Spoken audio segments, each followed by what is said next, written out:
The heat in the year of our Lord, 1873, did not merely sit upon the earth of Redemption Ford, Texas. It pressed down with the weight of a judgment. It was a dry, cracking heat that turned the soil into powder and the skin into leather.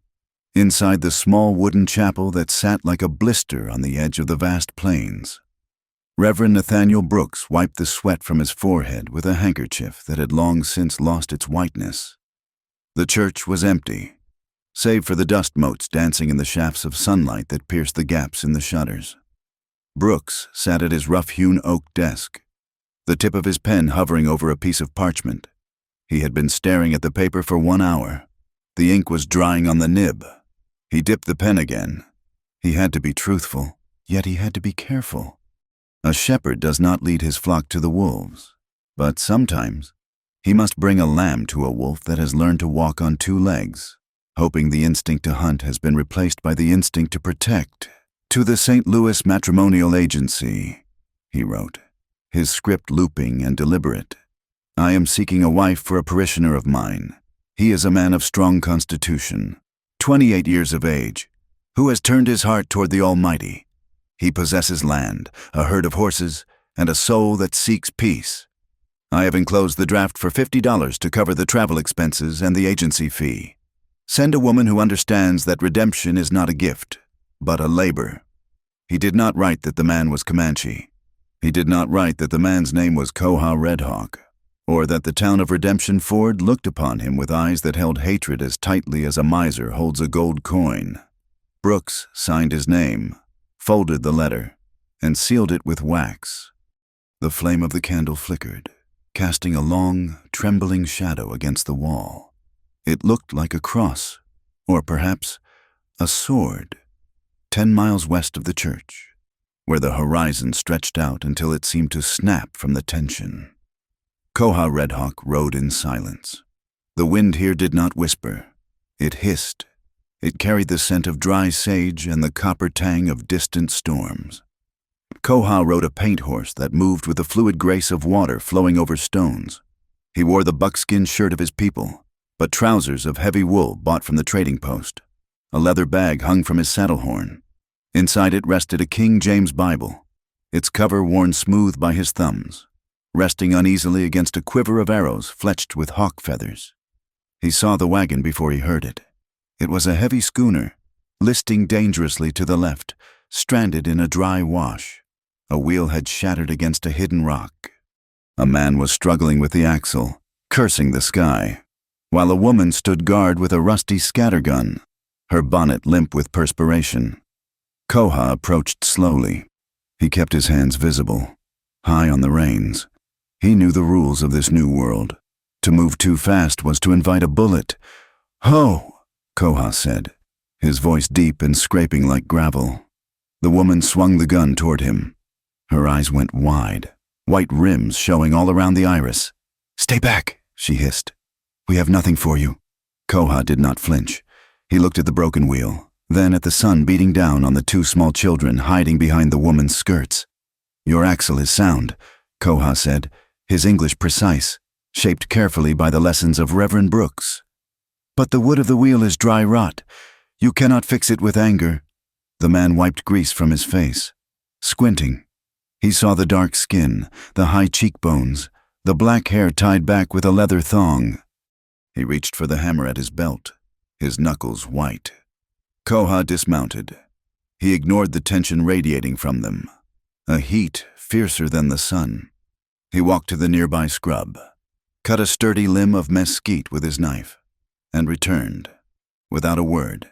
He used his own back as a lever, lifting the heavy corner of the wagon while the white man stared, paralyzed by a mixture of necessity and prejudice. "Slide the rock under," Koha commanded. The man obeyed.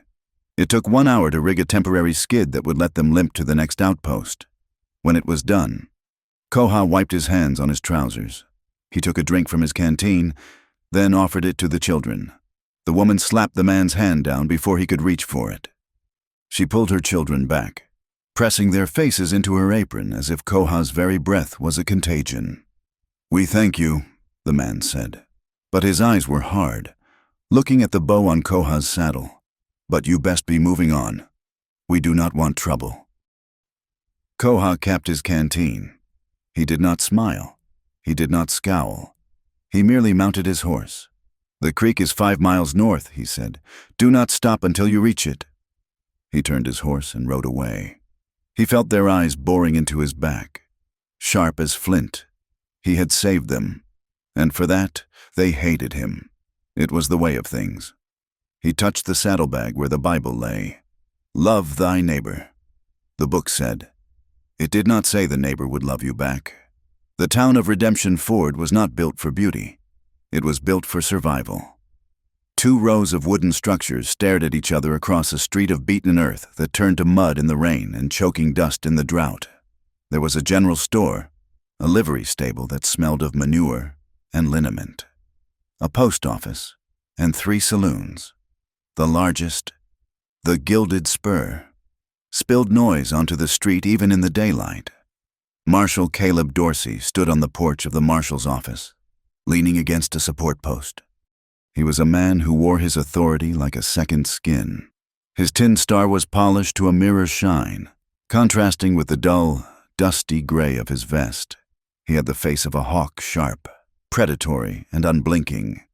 2 ranch hands were loitering nearby, rolling tobacco. "Saw the Reverend's pet Indian riding in?" One of them spat, striking a match on his boot heel. "Wearing white man's pants and carrying a bow. Don't know whether to shoot him or pray with him." Dorsey chuckled, a low sound that had no humor in it. He took a silver coin from his pocket and walked it over his knuckles. "A wolf does not become a sheep just because it hangs a cross around its neck. Boys, remember that. The Reverend says he is civilized," the other man said. "Says he is a scout for the Lord now." "The Reverend sees what he wants to see," Dorsey said. His eyes scanned the street, missing nothing. He saw the way the shopkeeper locked his door when the wind picked up.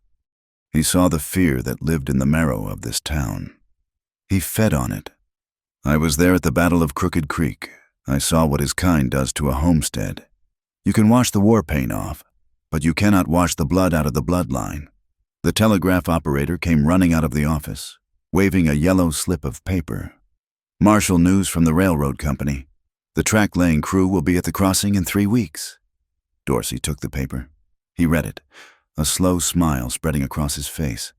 Civilization was coming, iron and steam, and with it, money. Redemption Ford was about to become a hub, and he was the man holding the keys. "Good," Dorsey said. "We need to make sure the town is tidy, respectable. We cannot have wild elements roaming the streets when the investors arrive." He looked toward the church tower rising in the distance. "I will have a word with the Reverend. His charity project is becoming a liability." 1,000 miles to the east, the air tasted of coal smoke and damp river water. Eliza Holloway was on her knees, scrubbing the floor of the boarding house hallway. The water in the bucket was gray and cold. Her hands were red, the knuckles swollen. She was 24 years of age, but her eyes held the weariness of a woman who had lived 3 lifetimes. She paused, pushing a stray lock of hair behind her ear. Her hair was the color of wheat before the harvest, but she kept it pulled back tight, severe, trying to make herself invisible. "Miss Holloway," the landlady's voice screeched from the parlor. "You missed a spot near the skirting board. I do not pay you to daydream." Eliza dipped the brush. "Yes, Mrs. Gable." She did not pay her much at all. Barely enough for a room in the attic and 2 meals of porridge a day. But it was honest work. It was invisible work. A door opened down the hall. A traveling salesman stepped out, adjusting his suspenders. He paused when he saw Eliza. His eyes traveled over her, not seeing the woman scrubbing the floor, but seeing something else, a familiarity. "Say," the man said, a lecherous grin pulling at his mouth. "Don't I know you? You look like a girl I saw in Kansas. Abilene, maybe singing in a place called the Velvet Rose." Eliza froze. The brush slipped from her hand. The cold water soaked into her skirt. "You are mistaken, sir," she whispered, keeping her head down. "I don't think I am," he chuckled, stepping closer. "You have the same eyes, sad eyes, pretty eyes. How much to come up to my room and help me with my laundry?" Eliza stood up, clutching the bucket. "I am a maid here, sir, nothing more." She turned and fled to the kitchen, her heart hammering against her ribs like a trapped bird. She leaned against the heavy oak table, trembling. It never stopped. The past was not a place she had left. It was a shadow that was sewn to her heels. "Mrs." Gable walked in, holding a letter. She looked at Eliza with disdain. "This came for you. From the agency. I assume you will be leaving?" "I hope so. I cannot have men soliciting help in the hallways. It gives the house a bad name." Eliza took the envelope. Her hands shook. She retreated to her small attic room and sat on the edge of the narrow cot. She opened the letter. It was from the St. Louis Matrimonial Agency. "Miss Holloway, we have found a match, a Reverend Nathaniel Brooks of Redemption Ford. Texas has written on behalf of a parishioner, a man of property, a man who has found God. The Reverend speaks highly of his character. The ticket is paid for. The train leaves tomorrow night." Eliza closed her eyes. A man of God. The memory hit her then. Sharp and sudden. A flashback to Kansas, 2 years ago. She was 22, working in the saloon because her father had died and left only debts. She had gone to the local pastor, begging for help, for a way out. He had been a tall man, with silver hair and a soft voice. He had told her to come to the rectory for private prayer. He had told her that Mary Magdalene washed the feet of Jesus, and that humility was the path to grace. She remembered the smell of the oil lamp, the heavy click of the door locking, the way his prayer had turned into touching, his hands wandering where no holy man's hands should go. When she had fought him off and run, he had stood in the pulpit the next Sunday and condemned the harlots of the town, warning the good men to stay away from the temptress at the Velvet Rose.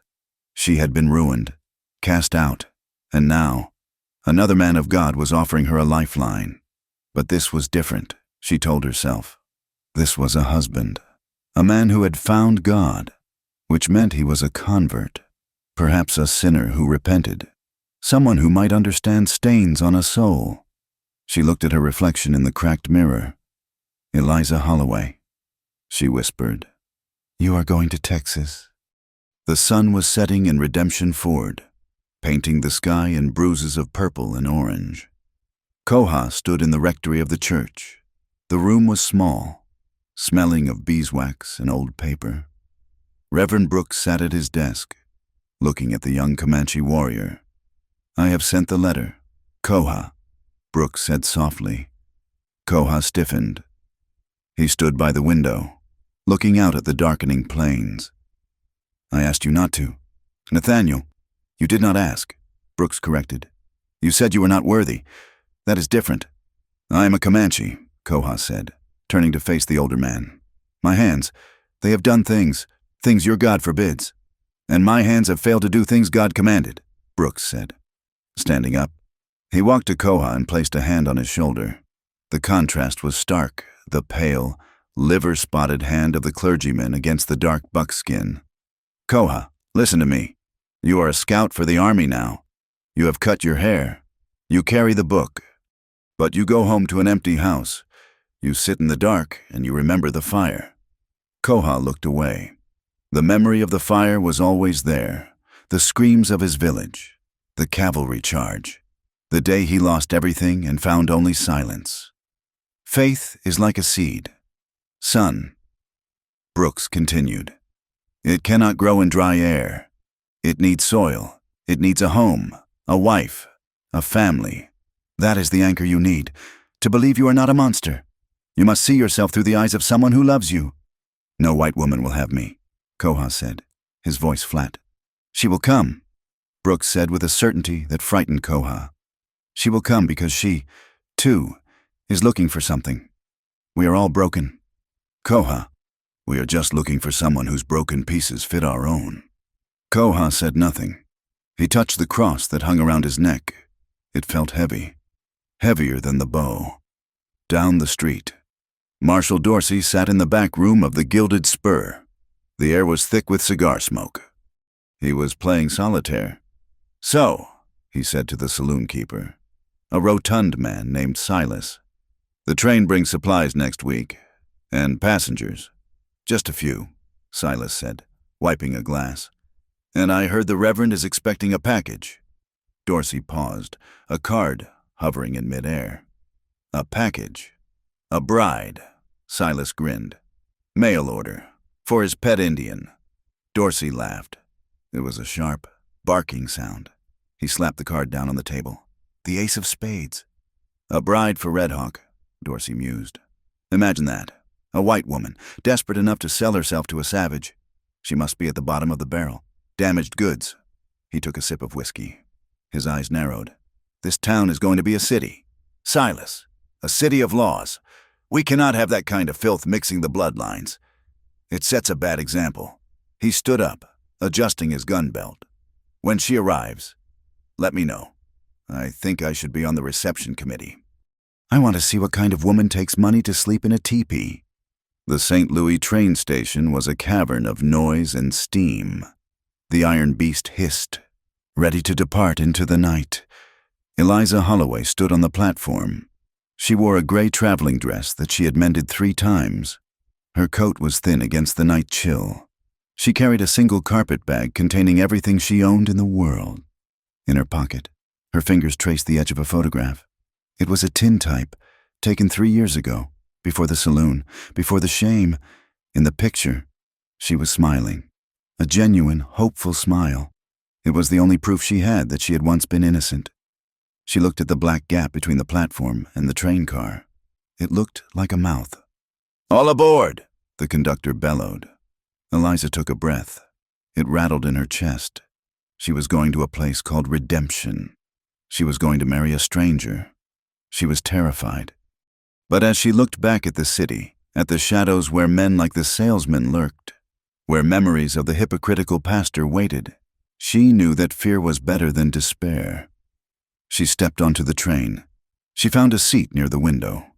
The whistle blew, a lonely, mournful sound that echoed the cry of a wolf. The train lurched forward. The gas lamps of the station slid away, faster and faster, until there was only the reflection of her own pale face in the glass, and beyond it, the absolute darkness of the west. She touched the glass. "Please," she whispered to the God she was trying so hard to trust again. "Let him be kind. Just let him be kind."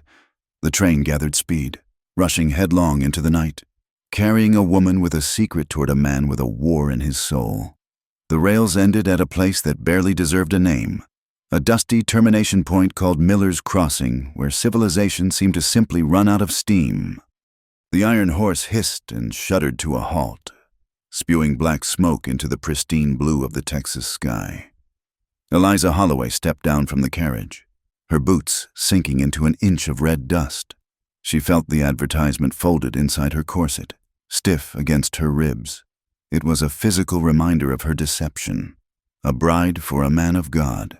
It had promised. She adjusted her bonnet, shielding her eyes from the glare, and looked toward the Concord stagecoach that waited by the depot. It was painted a faded red, coated in the grime of 1,000 miles. "All passengers for Redemption Ford," the driver bellowed, a man with a beard like a tumbleweed. "We leave in 10 minutes. If you need to make your peace with the Lord or the latrine, do it now." Eliza climbed aboard. The interior smelled of old leather and stale tobacco.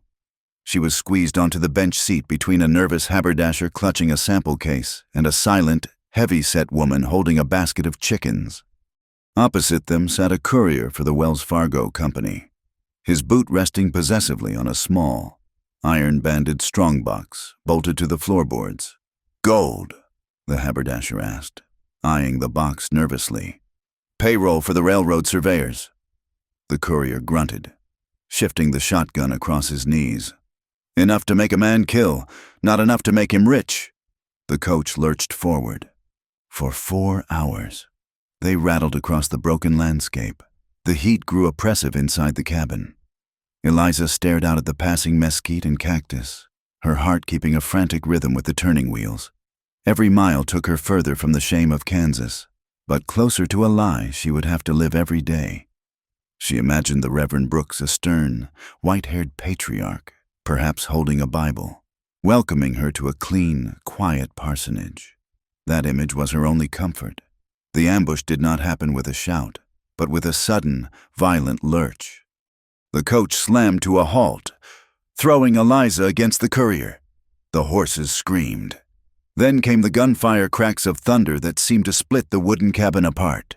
"Get down!" the courier roared, kicking the door open to fire his shotgun. He never got the chance. A bullet took him in the shoulder, spinning him back into the seat. Blood sprayed across the haberdasher's white shirt. The haberdasher screamed, a high, thin sound that was cut short as rough hands tore the door off its hinges. "Fuera, get out!" a voice shouted. Eliza was dragged out into the blinding sunlight. She stumbled, falling to her knees in the dirt. Through the dust, she saw them. There were 6 of them. 3 were white men in long dusters, their faces covered with bandanas, but the other three froze the blood in her veins. They wore buckskins, feathers tied into their long, dark hair, and paint streaked across their faces in jagged lines of ochre and black. Indians. The terror that seized her was primal. It was the terror of every dime novel she had read, every whispered horror story in the saloon about what happened to women caught on the plains. These were Comancheros, renegades who traded with bandits.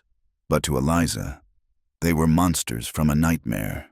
"The box!" the leader of the bandits shouted, a man with a scar running through his eyebrow. "And check the woman for jewelry." One of the painted men grabbed Eliza by the arm, hauling her up. His grip was like iron. He smelled of rancid grease and violence. She struggled, gasping, but he laughed and twisted her arm behind her back, forcing her toward the edge of the road where the ground dropped away into a dry, rock-strewn ravine. "No!" she cried out. "Please!" "Shut up!" the man growled in broken English. He pressed a knife to her throat. "We use her. If the driver shoots, she bleeds." The driver, high on the box, dropped his reins, hands raising in surrender. The bandits cheered, moving toward the coach to pry the strongbox loose. Then the wind changed.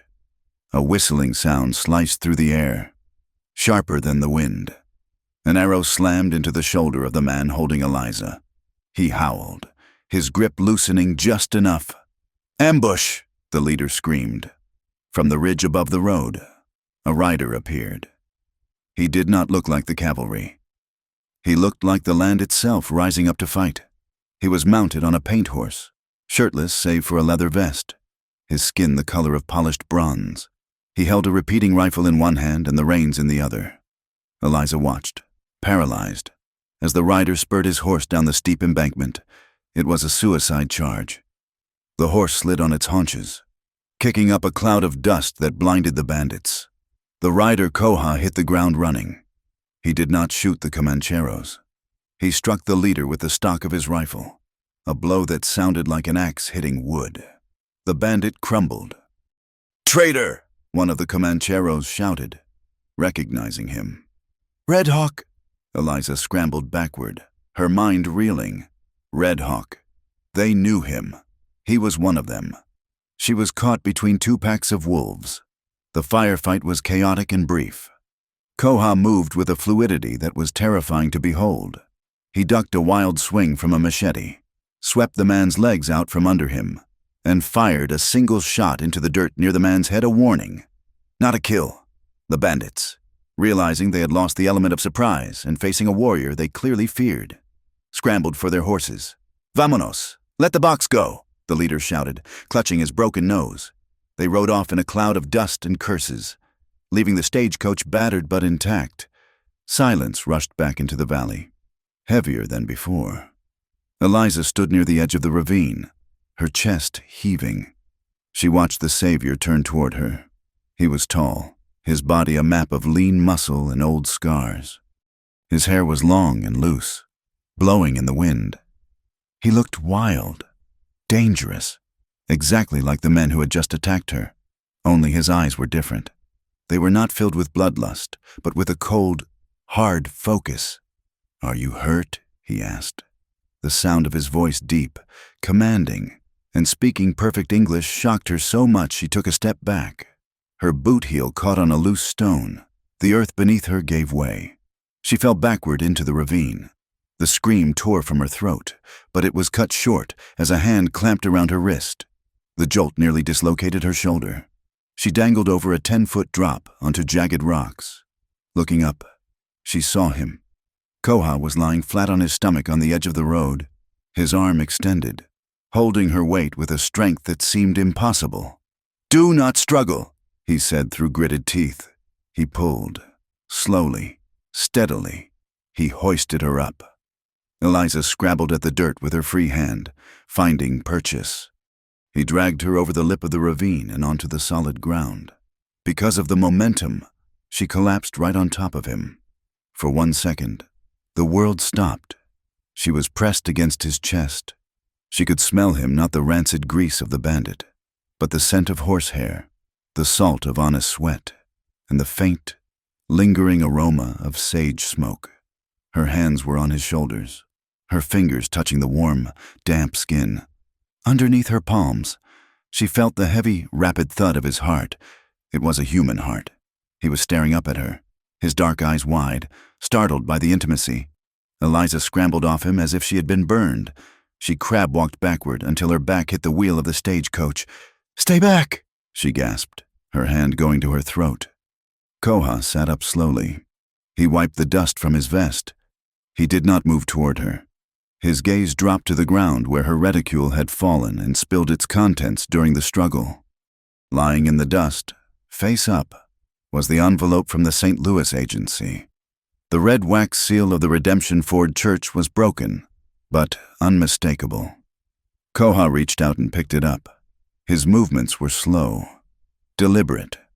He looked at the seal, then at Eliza. The realization hit him like a physical blow.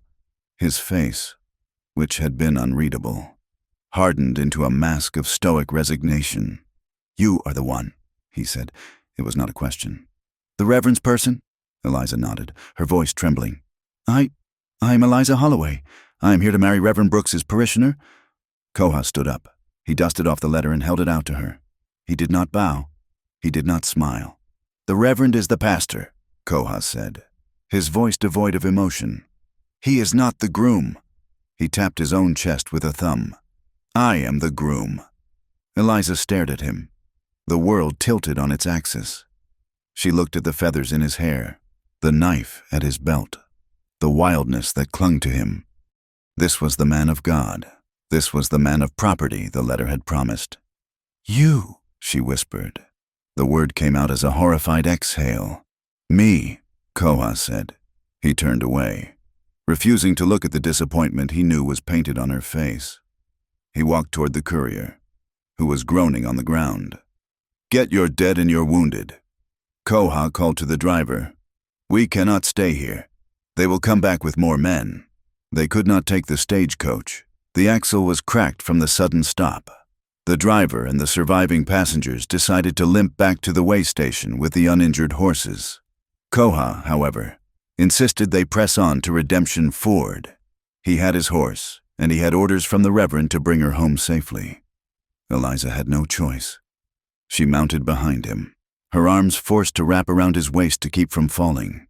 They rode until the sun began to bleed into the horizon. They made camp near a shallow creek bed sheltered by a stand of cottonwood trees. The silence between them was thick, filled with unspoken questions and shattered expectations. Koha built a small fire. He moved with an economy of motion that fascinated and terrified Eliza. He skinned a rabbit he had shot earlier, roasting it over the flames. When he offered her a portion, she took it with shaking hands. "Thank you," she said softly. He nodded, but did not speak. Instead, he walked a little way from the fire, toward the darkness of the plains. Eliza watched him.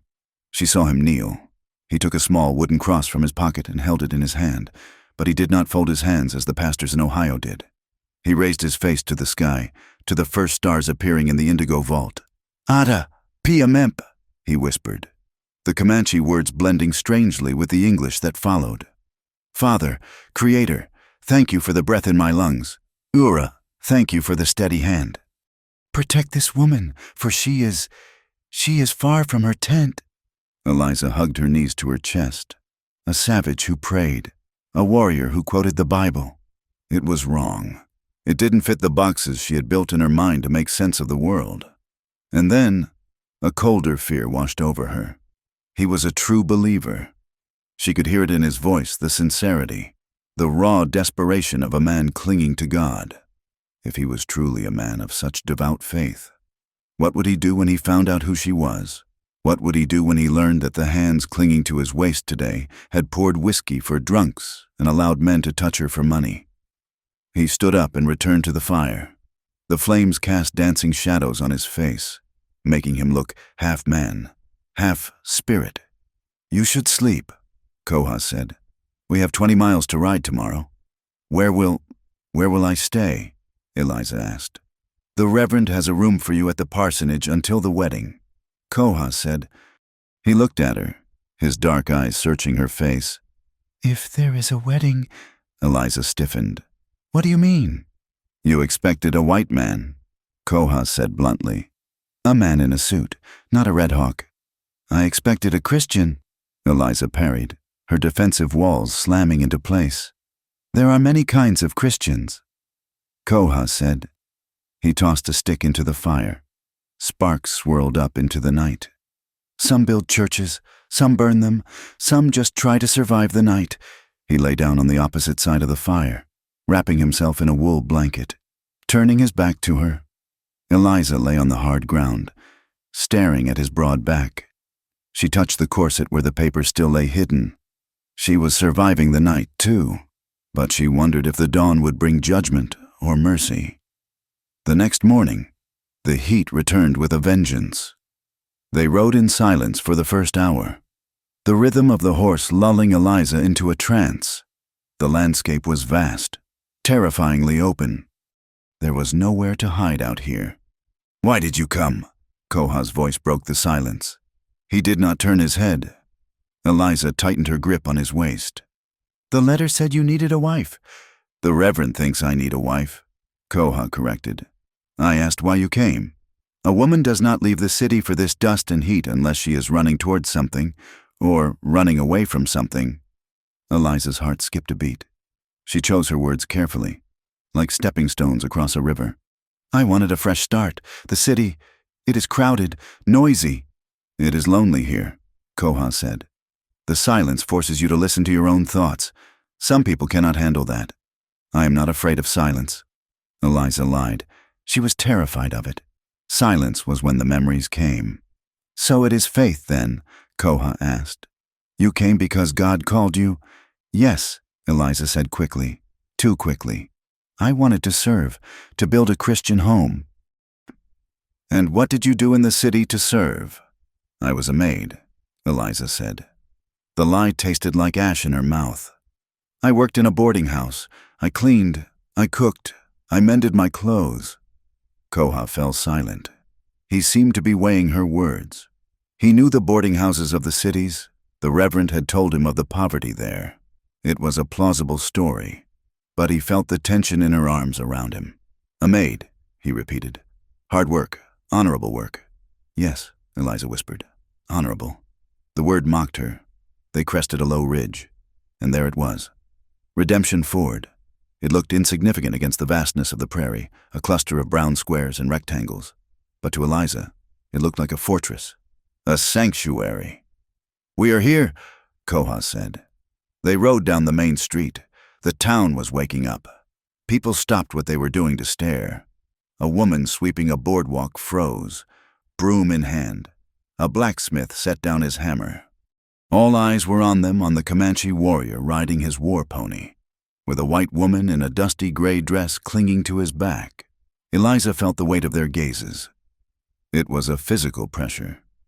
She saw curiosity, but mostly she saw disgust. Indian lover. Their eyes seemed to say, traitor. They stopped in front of the church. Reverend Brooks came running out, his face lighting up with a joy that seemed out of place in this grim town. "Praise be," Brooks cried, reaching up to help Eliza down. "I feared the worst when the stage didn't arrive on schedule. Child, are you hurt?" Eliza's legs were wobbling as she hit the ground. "No, Reverend, Mr. Hawk saved us. Koha," Brooks beamed, looking at the warrior. "You found her." "I found her," Koha said, remaining on his horse. He looked down at Eliza, then at the Reverend. "It was Providence, as you say." There was a moment where the three of them stood there, the pastor, the warrior, and the bride. It felt destined.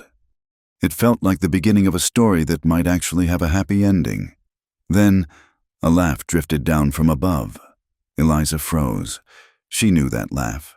It was the sound of ice cracking. She looked up. Across the street, on the balcony of the Gilded Spur Saloon, a man was leaning on the railing. He wore a tin star that caught the sun. He was smoking a cigar, and his eyes were fixed on her with the predatory amusement of a cat watching a mouse. Marshal Dorsey took the cigar from his mouth and exhaled a plume of blue smoke.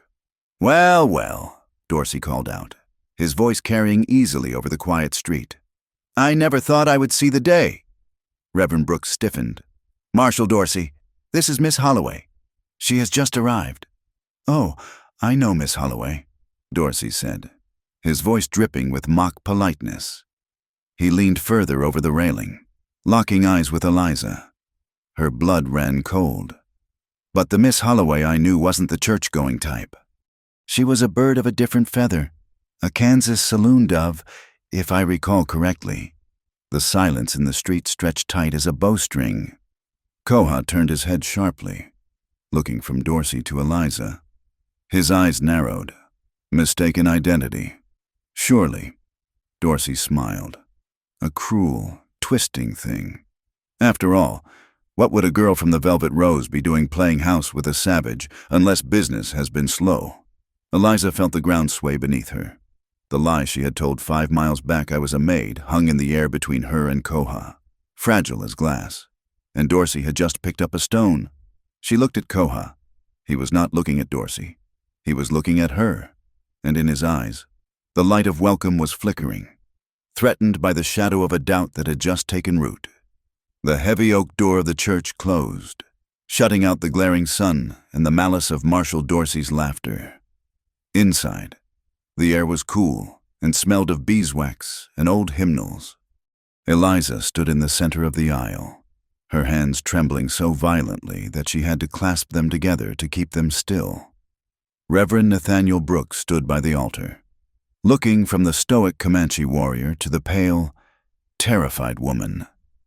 He cleared his throat, the sound echoing in the empty sanctuary. "Miss Holloway," Brooks began, his voice gentle but firm. "I perceive there has been a misunderstanding regarding the nature of my correspondence." Eliza looked at him, her eyes wide with a desperate hope that this was all a terrible joke.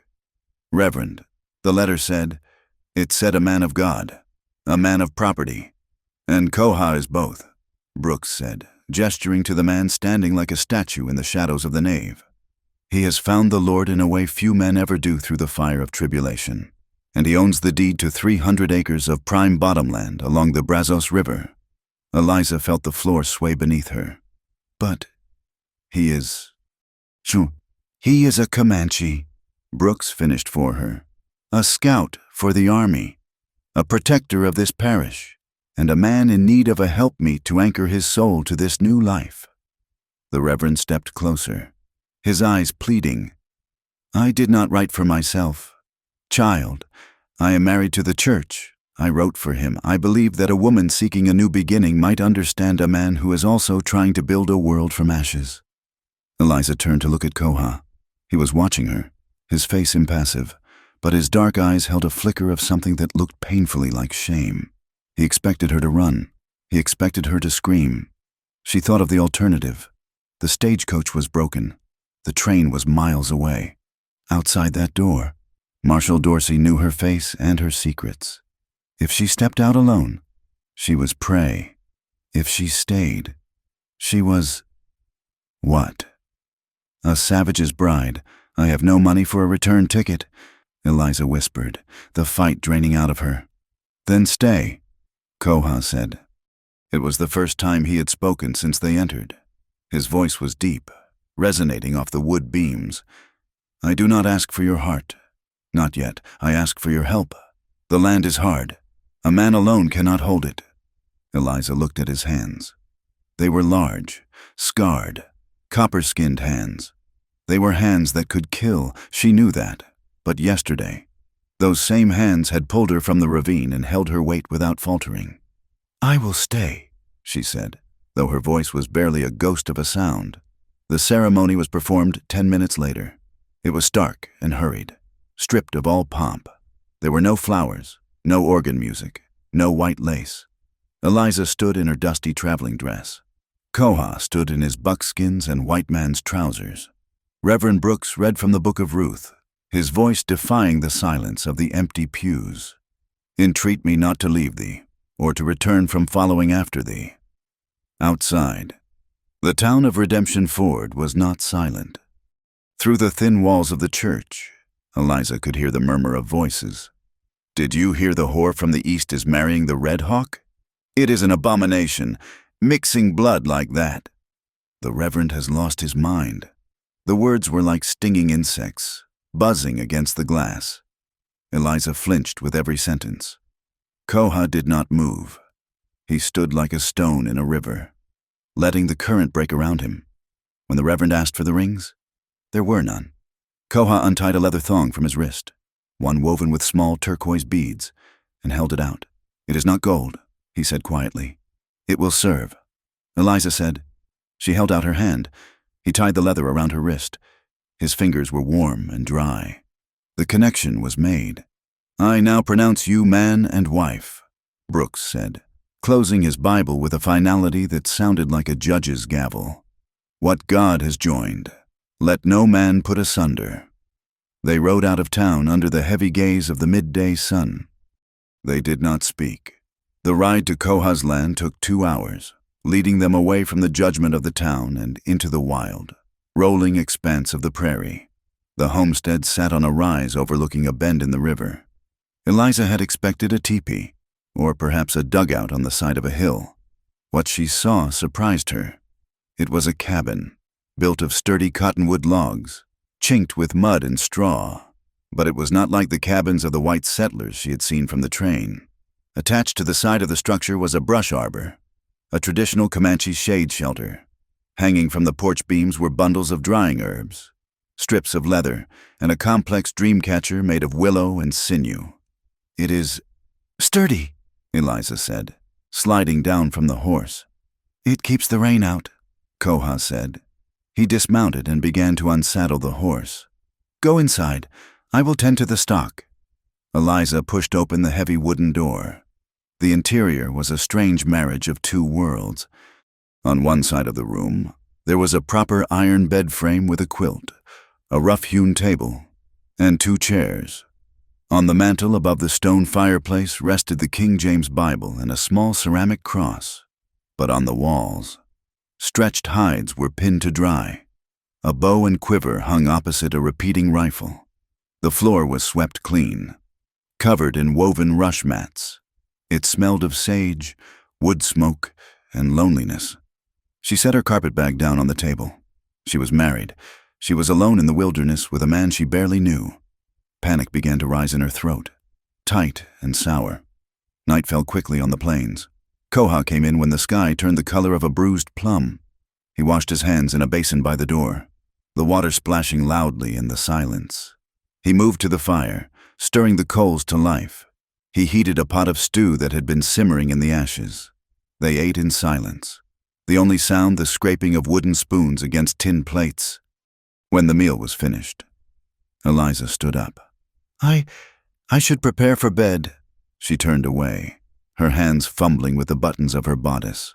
Her heart hammered against her ribs. She knew what happened next.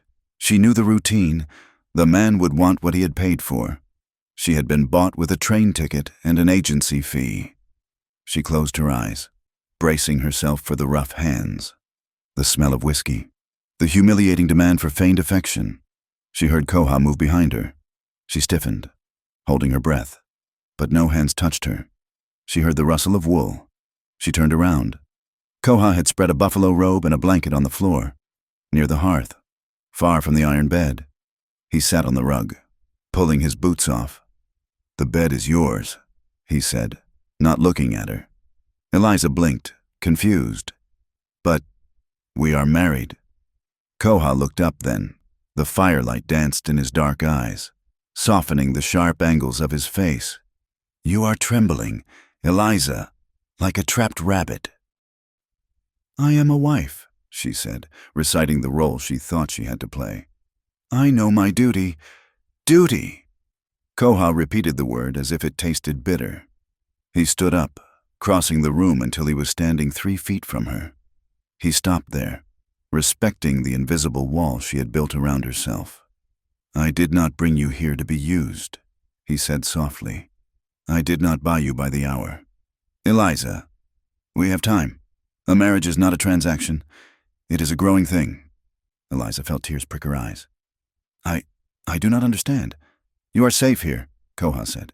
"From the town, from the past, and from me. Sleep. We work when the sun rises." He turned back to his pallet on the floor, blew out the lantern, and lay down in the darkness. Eliza stood there for a long time, the silence ringing in her ears. She had prepared herself for violence, for lust, even for indifference. She had not prepared herself for kindness. The days that followed fell into a rhythm dictated by the sun and the needs of the land. Eliza learned that the prairie was not empty. It was a crowded room if one knew how to look. Koha taught her without lectures, leading by example.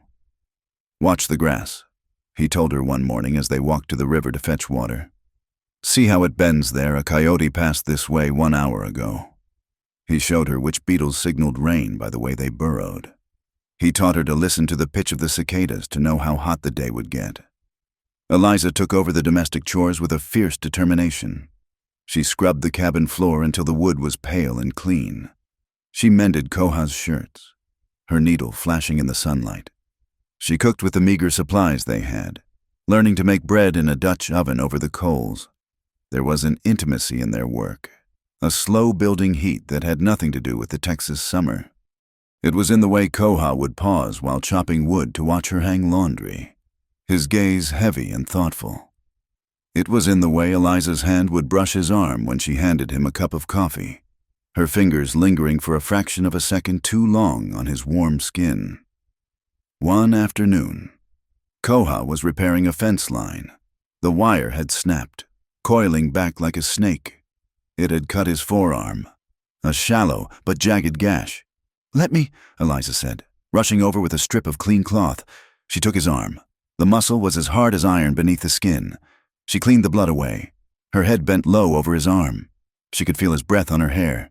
She could smell the scent of him pine pitch, sweat, and wind. Koha did not move. He watched her hands, so pale against his darkness. "You have gentle hands," he murmured. Eliza looked up. Their faces were inches apart. The air between them seemed to crackle. For a moment, she wanted him to lean in. She wanted to know what his mouth would feel like, not as a customer, but as a man who saw her. Then, the memory of Dorsey's voice echoed in her mind. "Saloon dove."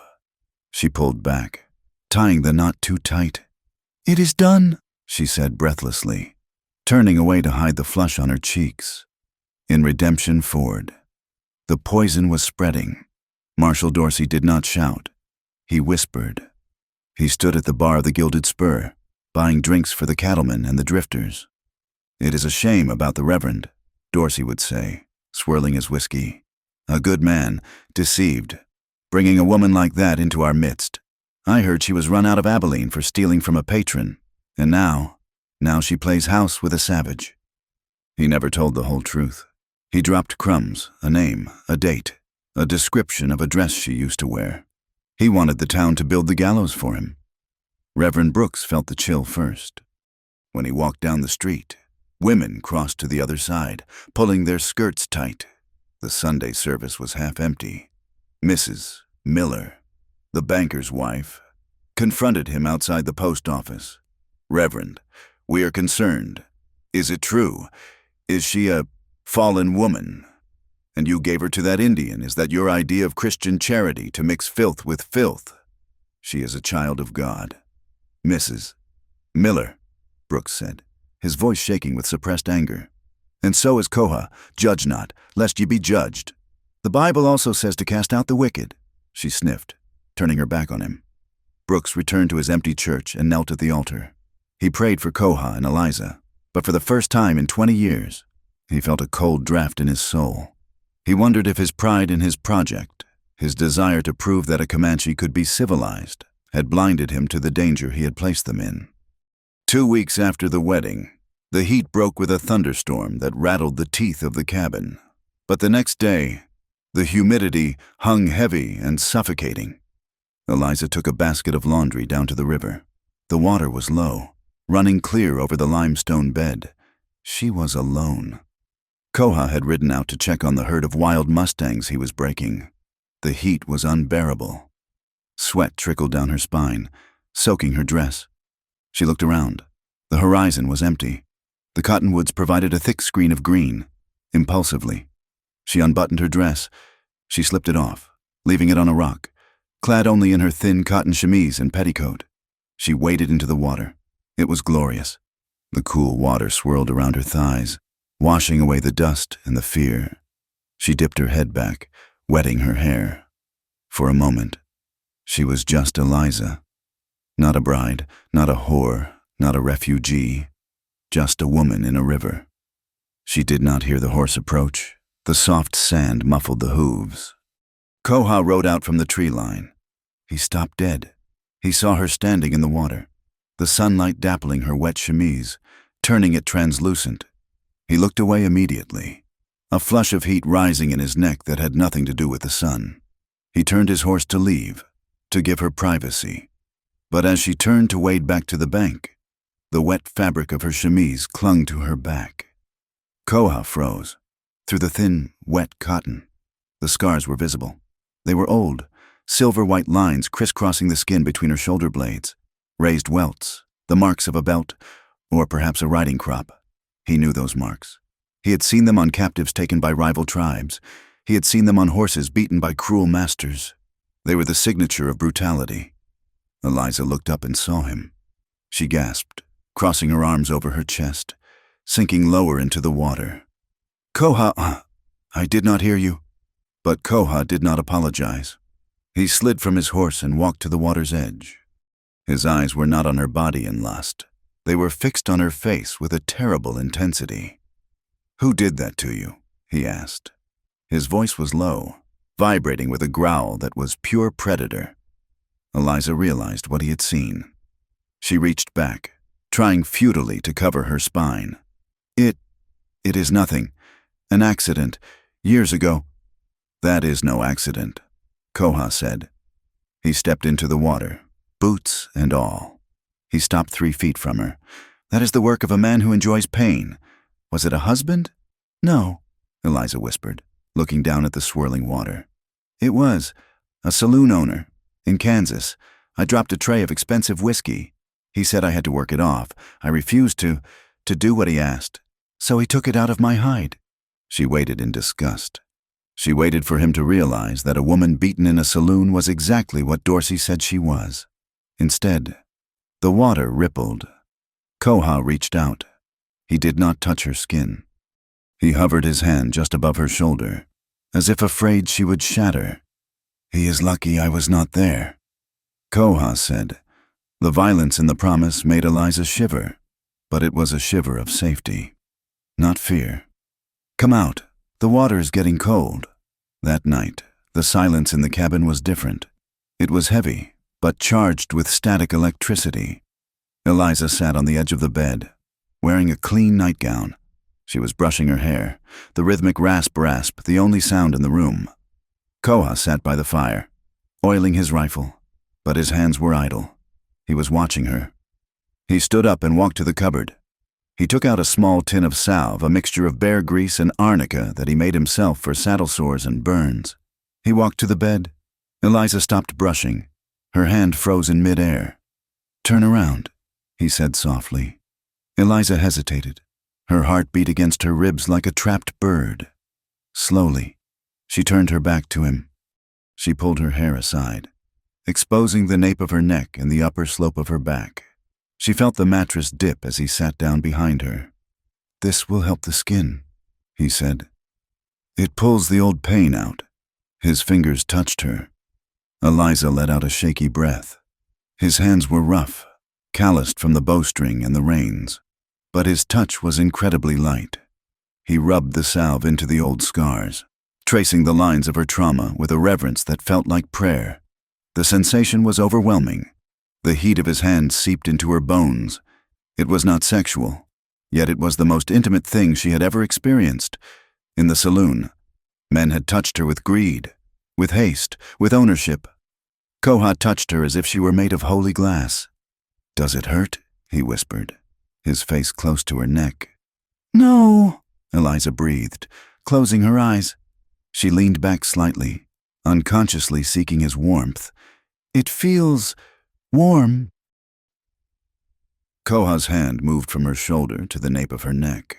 His thumb brushed the soft skin behind her ear. The rhythm of his breathing changed, becoming deeper, ragged. Eliza felt a coil of desire tighten in her belly. She wanted him to wrap his arms around her. She wanted him to pull her down onto the quilt and erase the memory of every other man who had ever looked at her. "Koha," she whispered his name. He froze. His hand lingered on her neck for 1 second. 2 seconds. She could feel the conflict radiating off him, the desire of a husband warring with the discipline of a warrior who had promised to wait. He pulled his hand away. "Good," he said, his voice thick. "It is good." He stood up abruptly, moving back to the fire as if the bed were burning. "Sleep now, Eliza," he said, his back to her. Eliza lay down, pulling the quilt up to her chin. Her body hummed with the ghost of his touch. She stared at his silhouette by the fire. She was falling in love with him.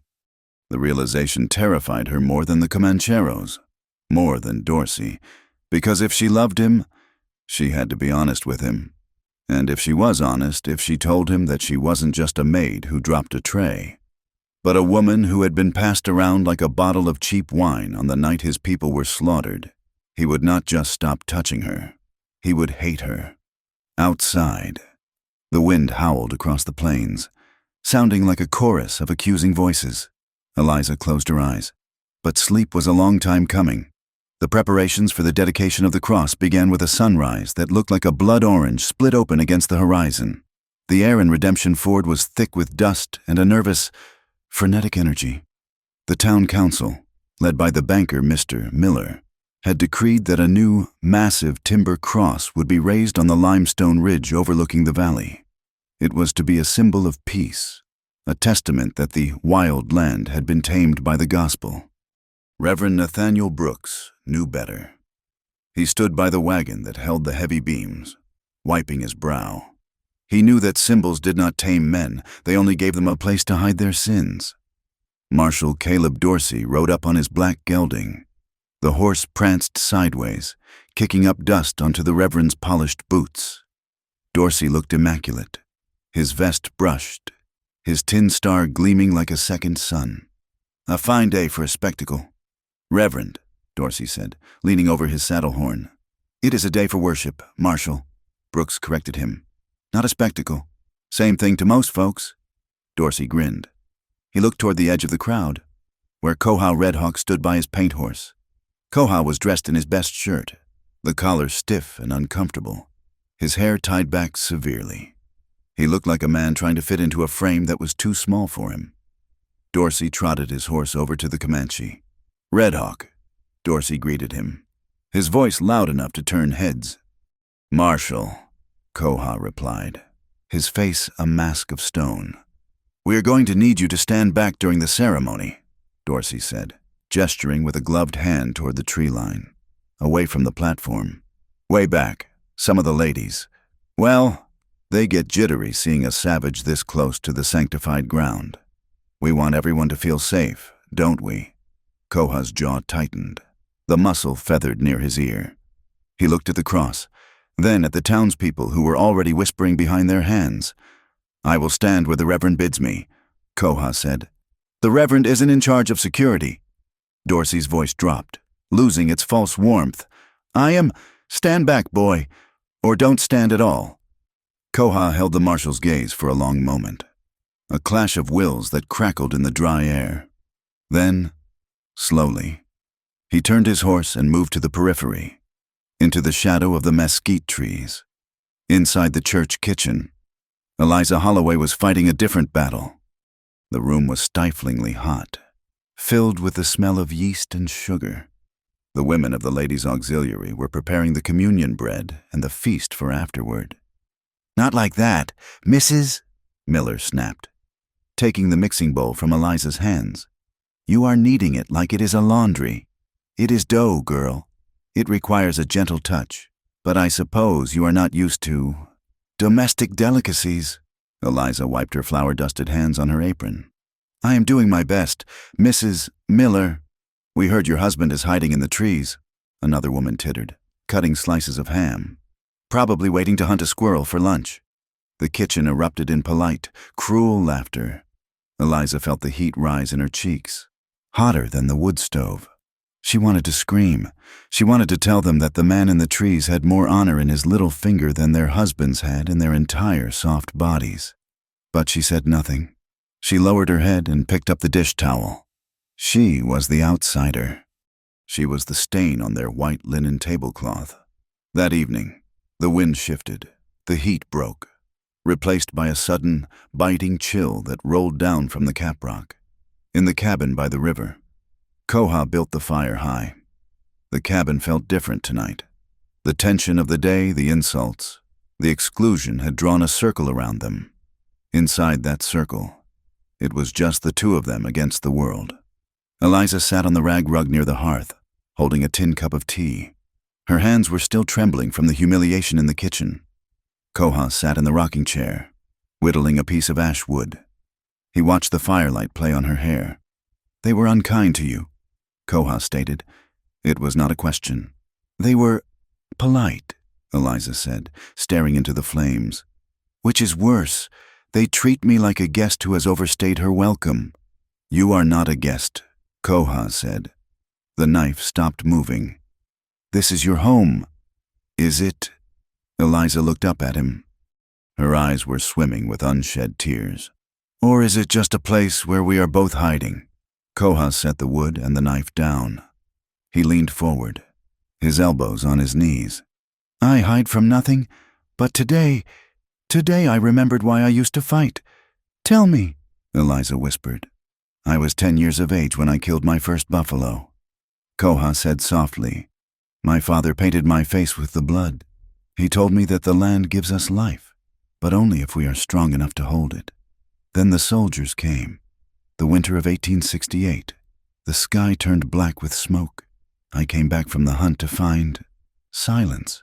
He looked at his hands. "I have spent 5 years trying to fill that silence with the words of the Reverend's God, but sometimes, Eliza, the silence is too loud." Eliza's heart ached for him. She set her cup down and crawled across the rug until she was sitting at his feet. She rested her hand on his knee. "I know about silence," she said. "My father, he was a farmer in Ohio. He drank the harvest away. When he died, there was nothing left but debt. I walked away with the clothes on my back. I went to Kansas thinking I could work my way up." She paused. The lie was right there, ready to be told. I was a maid, but tonight, looking into his dark, pained eyes, she could not say it.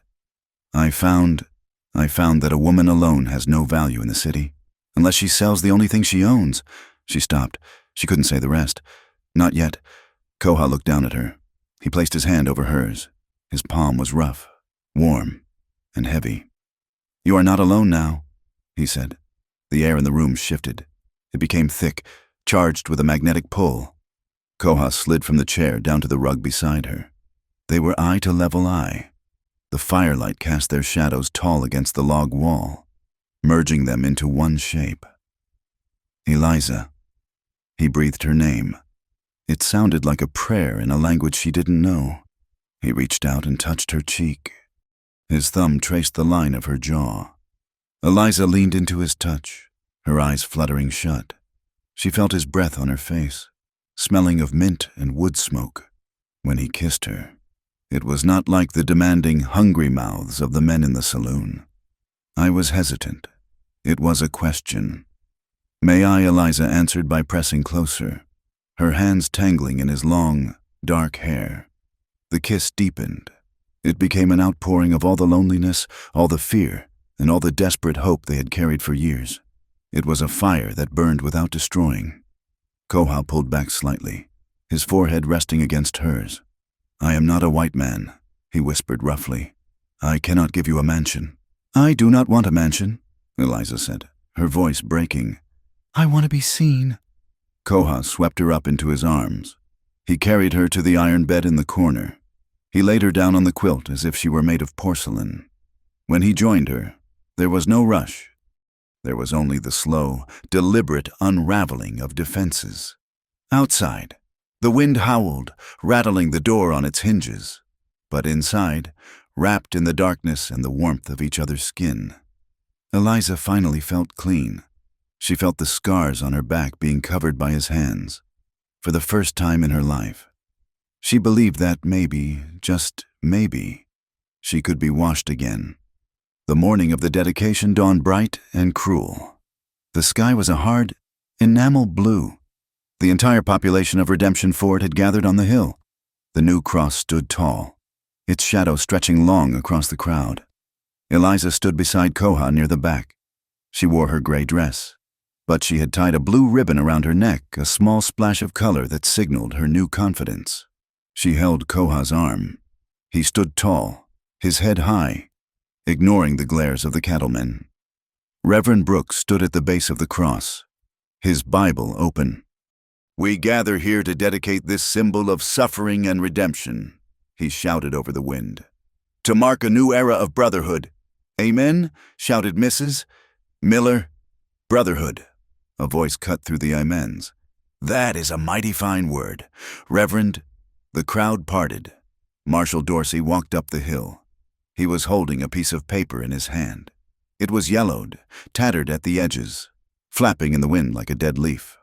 "Marshal," Brooks frowned, "we are in the midst of prayer. I am just doing my job." "Reverend." Dorsey smiled. "Keeping the peace. And peace requires truth, doesn't it?" He stopped 10 feet from where Eliza and Koha stood. He held the paper up for the crowd to see. It was a broadsheet, a wanted poster, but not for a criminal. It was an advertisement for the Velvet Rose Saloon in Abilene. "I found this in my files," Dorsey said, his voice carrying effortlessly. A list of the entertainment available for the weary traveler. Music, whiskey, and companionship. He looked directly at Koha. "Read the third name, Red Hawk, if you know your letters." Koha did not move. His arm under Eliza's hand turned to granite. Dorsey pulled the paper back and read it himself, mocking and loud.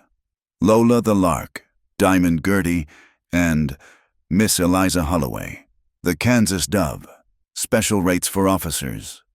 A gasp rippled through the crowd. "Mrs." Miller covered her mouth. The men stared at Eliza with a sudden, lewd recognition. "A mail-order bride." Dorsey laughed. "More like a mail-order whore. Tell me, Red Hawk, did you get the officer's discount?" "Stop it," Reverend Brooks shouted, stepping down from the platform. "This is the house of the Lord." "This is the truth," Dorsey roared back. He pointed a gloved finger at Eliza. Ask her if she didn't pour the whiskey and warm the beds for the 7th Cavalry." The world stopped. Koha turned to look at Eliza. His face was pale beneath the bronze skin. His eyes were wide, pleading with her to deny it. "Tell him he is a liar. Tell me you are the woman I held last night." Eliza felt the blood drain from her face. She looked at the poster. She looked at the faces of the townspeople. The judgment she had always feared was finally here, and it was absolute. She could lie. She could scream that it was a forgery. But she looked at the cross. She looked at the Reverend. And she looked at Koha, the man who valued truth above all else. "Eliza!" Koha's voice was a ragged whisper. Eliza stepped away from him. She stood alone in the circle of dust. "It is true," she said. Her voice was small, but it did not waver. "That is my name." The crowd erupted in murmurs. Koha flinched as if she had struck him. "I worked there," Eliza continued, tears spilling down her cheeks. "I served drinks, I sang, and when the rent was due, and the owner threatened the street, I did what I had to do to survive." She looked at Koha, desperate for him to understand. "But the night The night Dorsey speaks of, the night the 7th Cavalry came through. Koha's eyes went dead. The 7th, the regiment that had burned his village, the men who had ridden down his mother and sister while they fled. You were there, Koha asked. His voice was unrecognizable. I served them, Eliza sobbed. I poured their wine. They were laughing. They were boasting about a raid they were planning at dawn. I didn't know it was your people. Koha, I didn't know I was just a girl trying not to be beaten by the owner. You served them. Koha stepped back. He looked at his hands, the hands that had touched her skin hours ago. He looked at her as if she were covered in the blood of his kin. You poured wine for the men who killed my brother. You sang for them while they sharpened their sabers. I had no choice, Eliza cried, reaching for him. Don't touch me, Koha roared.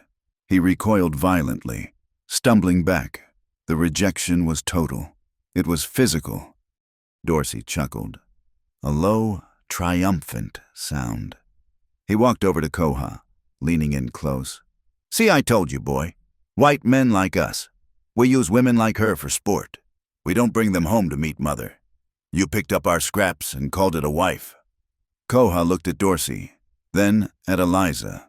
The conflict in his soul was tearing him apart. The faith he had clung to, the faith of forgiveness, of washing away sins, cracked under the weight of his history. He saw Eliza, and he didn't see the woman who helped him build fences. He saw the saloon. He saw the enemy. You are unclean, Koha whispered. The words hit Eliza harder than a bullet. She gasped, clutching her chest.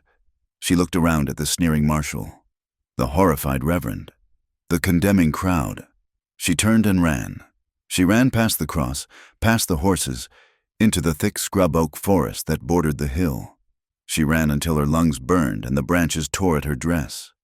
She collapsed beneath the skeleton of a dead cottonwood tree, burying her face in the dirt, screaming into the earth. She had destroyed it. She had destroyed the only good thing she had ever found. On the hill, the silence was deafening. Reverend Brooks marched up to Koha. He grabbed the warrior by the shoulders, shaking him. Koha, look at me, Brooks shouted. What are you doing? She is your wife. She is a liar. Koha spat, his eyes wet with tears of rage. She comforted the murderers of my blood. She was a victim of the same world that hurt you, Brooks cried. Listen to your heart. Man, God is love, God is forgiveness. Then God was not at Crooked Creek. Koha shoved the reverend away. I hear no God today. Nathaniel, I hear only the blood. Then you are deaf, Brooks yelled after him. But Koha was already moving. He vaulted onto his paint horse. He did not look toward the woods where Eliza had fled. He spun the horse around and kicked its flanks, galloping away from the cross, away from the town, and away from the woman who had tested his faith and found it wanting. Dorsey watched him go, dusting off his sleeves. Well, he said to the stunned crowd, I think that concludes our ceremony. Show's over, folks. Go home. Night fell over the plains like a shroud. The wind picked up again, carrying the taste of grit. A dust storm was brewing in the north, a wall of brown earth moving to swallow the stars. Eliza sat huddled under the dead tree. She was shivering, though the air was not cold. She wrapped her arms around herself, trying to hold her shattered pieces together. She remembered the warmth of Koha's bed, the way he had looked at her with such tenderness. It felt like a dream now, a cruel trick. You are unclean. The words echoed in her mind, louder than the wind, miles away, in a limestone cave high in the caprock. Koha sat in the dark. His horse was tied outside, nervous and skittish. Koha held his Bible in one hand and his hunting knife in the other. He looked at the book. Love your enemies. He threw the Bible across the cave. It hit the wall with a dull thud, pages fluttering open in the darkness. He gripped the handle of the knife until his knuckles turned white. The anger was a poison in his blood, hot and familiar. It was easier than love. It was cleaner than forgiveness. He closed his eyes, and he saw the fire of his burning village. But then, superimposed over the flames, he saw Eliza's back, scarred and white, and the look in her eyes when she said, I want to be seen. He roared into the darkness, a sound of pure anguish. As the storm outside arrived to bury them both, the rumor moved through Redemption Ford like a fever, hot and delirium-inducing. By noon, the story was no longer that a woman had confessed to a shameful past. It was that the Kansas harlot had bewitched the Indian scout, and they had fled together to raise a war party against the good Christian folk. Marshal Caleb Dorsey stood in the telegraph office, a strip of yellow paper in his gloved hand. The message was from the regional magistrate, brief and cold. Railroad investors arriving in 2 weeks. Ensure the town is secure. Remove all vagrant and hostile elements. Use discretion. Dorsey smiled. It was the permission he had been waiting for. He walked out onto the wooden boardwalk, where a group of men had gathered, nursing their indignation and their shotguns. "Boys," Dorsey said, his voice calm and authoritative, "I have just received word. That woman and the Red Hawk, they are a threat to peace. I am authorizing a pursuit. $10 for the Indian, alive. 5 for the woman." He paused, letting the implication hang in the air. "We need to make this town safe for families again." He did not call it a lynching party. He called it a posse. But as they mounted their horses, checking the loads in their Winchesters, the glint in their eyes was not one of justice. It was the ancient, ugly thrill of the hunt. 5 miles north, the Brazos River was a ribbon of brown water cutting through the parched earth. Eliza Holloway stumbled along the bank, her gray dress torn at the hem, her boots scuffed white. She had no plan. She only knew she had to go north, away from the eyes that stripped her naked, away from the man whose heart she had broken. The wind was picking up, carrying stinging grains of sand. The sky to the west was turning a bruised purple, the color of a coming bruise. She heard the hoofbeats before she saw them. She scrambled down the bank, trying to hide in the thicket of tamarisk, but the riders were already upon her. There were 3 of them cowboys from the Double T Ranch, men who had spent the morning drinking courage at the Gilded Spur and listening to Dorsey's poison. "Well, looky here," the lead rider drawled. He was a man with a face pitted by smallpox, swaying slightly in his saddle. "It is the Dove." Eliza froze. She backed up until her heels hit the water. "Let me pass," she said, her voice shaking. "I have nothing." "You have got what is on this paper," the man laughed, pulling a crumpled copy of Dorsey's poster from his pocket. He slid off his horse, his boots crunching in the gravel. "Say here you offer companionship, me and the boys. We are lonely." The other 2 men dismounted, grinning. They formed a semicircle, blocking her escape. "I am a married woman," Eliza said, clutching the collar of her dress. "Married to a savage don't count." The pitted man sneered. He reached out, grabbing her arm. "Come on now, Kansas, sing us a song. Show us what you sold to the soldiers." Eliza screamed, striking out at him. Her nails raked his cheek. "You little witch!" he roared, slapping her hard. The blow knocked her to the ground. The taste of copper filled her mouth. As she looked up, dazed, she saw the men closing in, their intentions dark and undeniable. They saw her not as a person, but as a discarded thing. Something Dorsey had told them was trash. Then, the air split with a sound like tearing silk. An arrow took the pitted man through the meat of his shoulder, spinning him around. He howled, dropping his gun. "What is tarnation?" one of the others shouted. Koha Red Hawk launched himself from the top of the riverbank. He did not come with a war cry. He came with silence and a knife. He had been tracking Eliza for 2 hours. He had told himself he was only going to find her to bring her back to face judgment, to annul the marriage properly. He had told himself he hated her. But when he saw the man strike her, the hate vanished, replaced by a white-hot protective rage that eclipsed the sun. He hit the second man with the momentum of a falling boulder, driving him into the dirt. The impact knocked the wind out of the cowboy. Koha rose, his hunting knife flashing. The third man fumbled for his pistol. "It is the Indian, shoot him." Eliza did not cower. She saw a discarded whiskey bottle in the sand. She grabbed it, scrambled to her feet, and smashed it over the head of the gunman just as he leveled his weapon at Koha. The glass shattered. The man groaned and crumpled. Koha turned, his chest heaving. The pitted man was trying to pull the arrow out, scrabbling for his dropped revolver with his other hand. Koha stepped on the man's wrist, applying pressure until the bones creaked. "Leave!" Koha snarled, "or I take the arm." The cowboys, drunk, wounded, and terrified by the sudden violence, scrambled away. They dragged their leader to his horse and fled, leaving a trail of dust and curses. Koha stood there, breathing hard. The adrenaline was slowly receding, leaving his hands shaking. He turned to look at Eliza. She was standing knee-deep in the water, her hair wild, blood trickling from the corner of her lip. She looked terrified, not of the cowboys, but of him. "Did you come to kill me?" she whispered. Koha looked at the blood on her face. He looked at the broken bottleneck she still clutched in her hand as a weapon. He realized then that he was not looking at a whore or a deceiver. He was looking at a woman who had been fighting a war alone for her entire life. "No," Koha said, his voice rough. I do not know why I came." He took a step toward her. She flinched. The movement broke something inside him. "Do not fear me," he said, holding out his empty hands. "Eliza, look at me.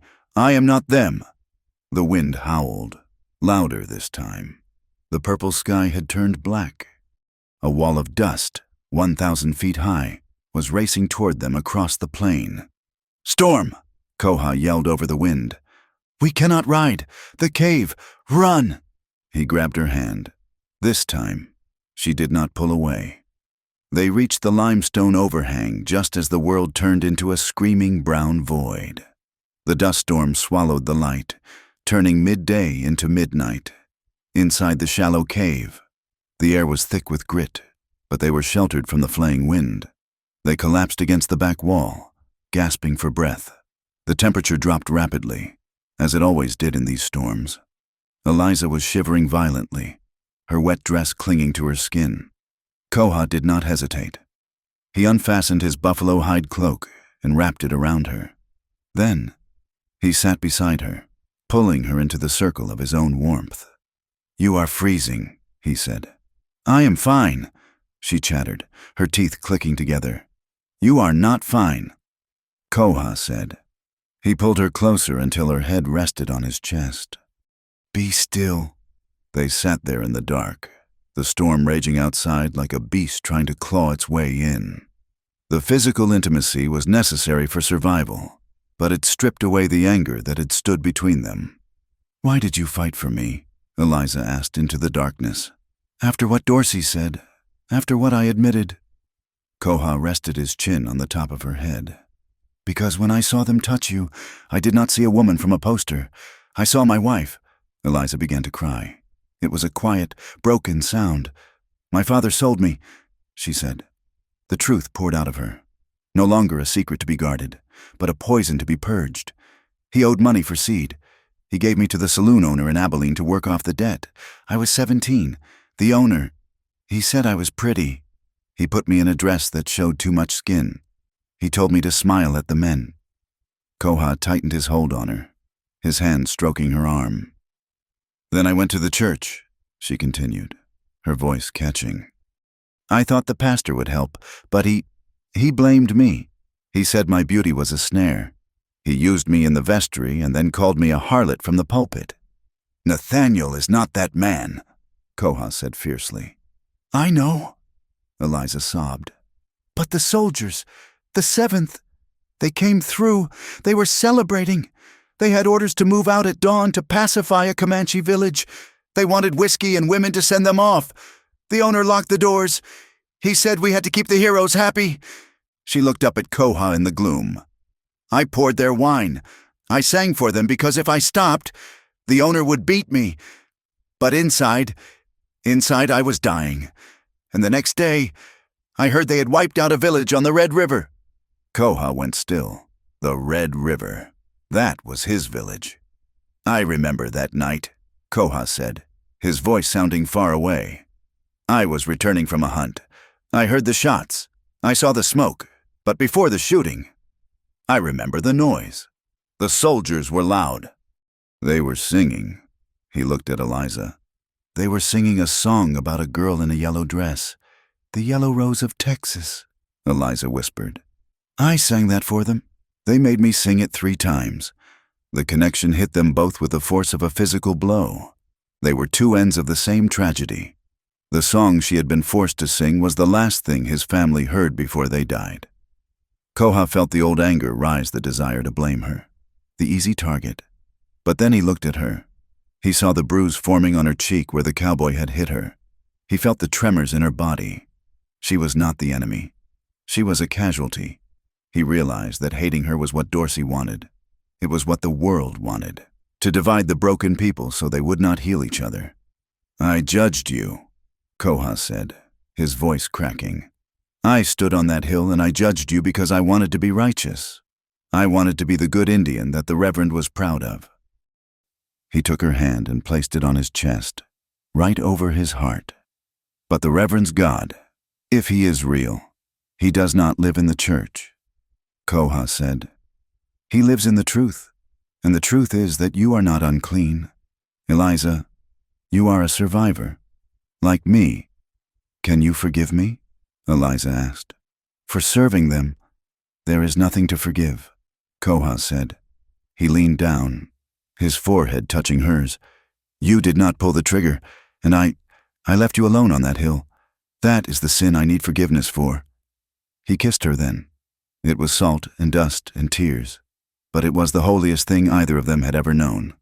In that cave, while the world tried to erase them, they forgave each other. The storm began to abate after 1 hour, the howling wind dying down to a moan. But as the silence returned, a new sound cut through it, the click of a hammer being cocked. Koha pushed Eliza behind him instantly. He peered out of the cave entrance. Through the haze of settling dust, figures were moving. There, a voice shouted. It was Dorsey. I see tracks leading to the overhang. They had been followed. The marshal and 2 deputies had used the storm's lull to close the net. Come out, Red Hawk, Dorsey yelled. Bring the girl. We will make it quick. Koha looked at Eliza. He had his knife and his bow. He had 3 arrows left. Stay here, he commanded. No, Eliza said. She picked up a fist-sized rock. Her eyes were hard. I am done running. Koha nodded. A grim smile touched his lips. Then we fight. He slipped out of the cave like a shadow. The dust was still thick enough to provide cover. He moved to the left, drawing the fire away from Eliza. Bang! A bullet chipped the rock inches from Koha's head. He rolled, coming up on 1 knee. He let an arrow fly. It struck one of the deputies in the leg. The man screamed and went down. Flank him, Dorsey roared. He is just one Indian with a stick. The second deputy moved to the right, toward the cave mouth. Eliza waited. She remembered the fear she had felt in the saloon, the helplessness. She channeled it all into her arm. As the deputy crept past a boulder, she stood up and hurled the rock with all her strength. It struck the man's shoulder, throwing off his aim. His gun discharged into the dirt. Koha seized the distraction. He lunged, closing the distance. He didn't use the knife. He used his fist, striking the deputy's jaw with a sickening crunch. The man collapsed. Now it was just Dorsey. The marshal stood 10 yards away, his Colt Navy revolver leveled at Koha. He was smiling. End of the line. Savage, Dorsey said. Crack a gunshot rang out, but not from Dorsey's gun. Dorsey spun around, clutching his arm. His pistol fell to the ground. Reverend Nathaniel Brooks stood on the ridge above them, a smoking hunting rifle in his hands. He was panting, his black coat covered in dust, blood seeping from a graze on his forehead where a stray bullet from the earlier exchange had clipped him. "Drop it, Caleb," Brooks shouted, his voice thundering with an authority he had never shown in the pulpit. "It is finished." Dorsey looked at his bleeding arm, then at his gun lying in the dirt. He snarled and dove for it. Koha was faster. He covered the 10 yards in 3 strides. He kicked the gun away and tackled Dorsey. They rolled in the dust, a tangle of limbs and rage. Dorsey was strong, fueled by hatred, but Koha was fighting for something more powerful. Koha pinned Dorsey's arm with his knee. He drew his knife. The blade gleamed in the filtering sunlight. He pressed the edge against Dorsey's throat. "Do it," Dorsey hissed, his eyes bulging. "Cut me! Show them what you are! Show the Reverend you are just a killer!" Time seemed to suspend.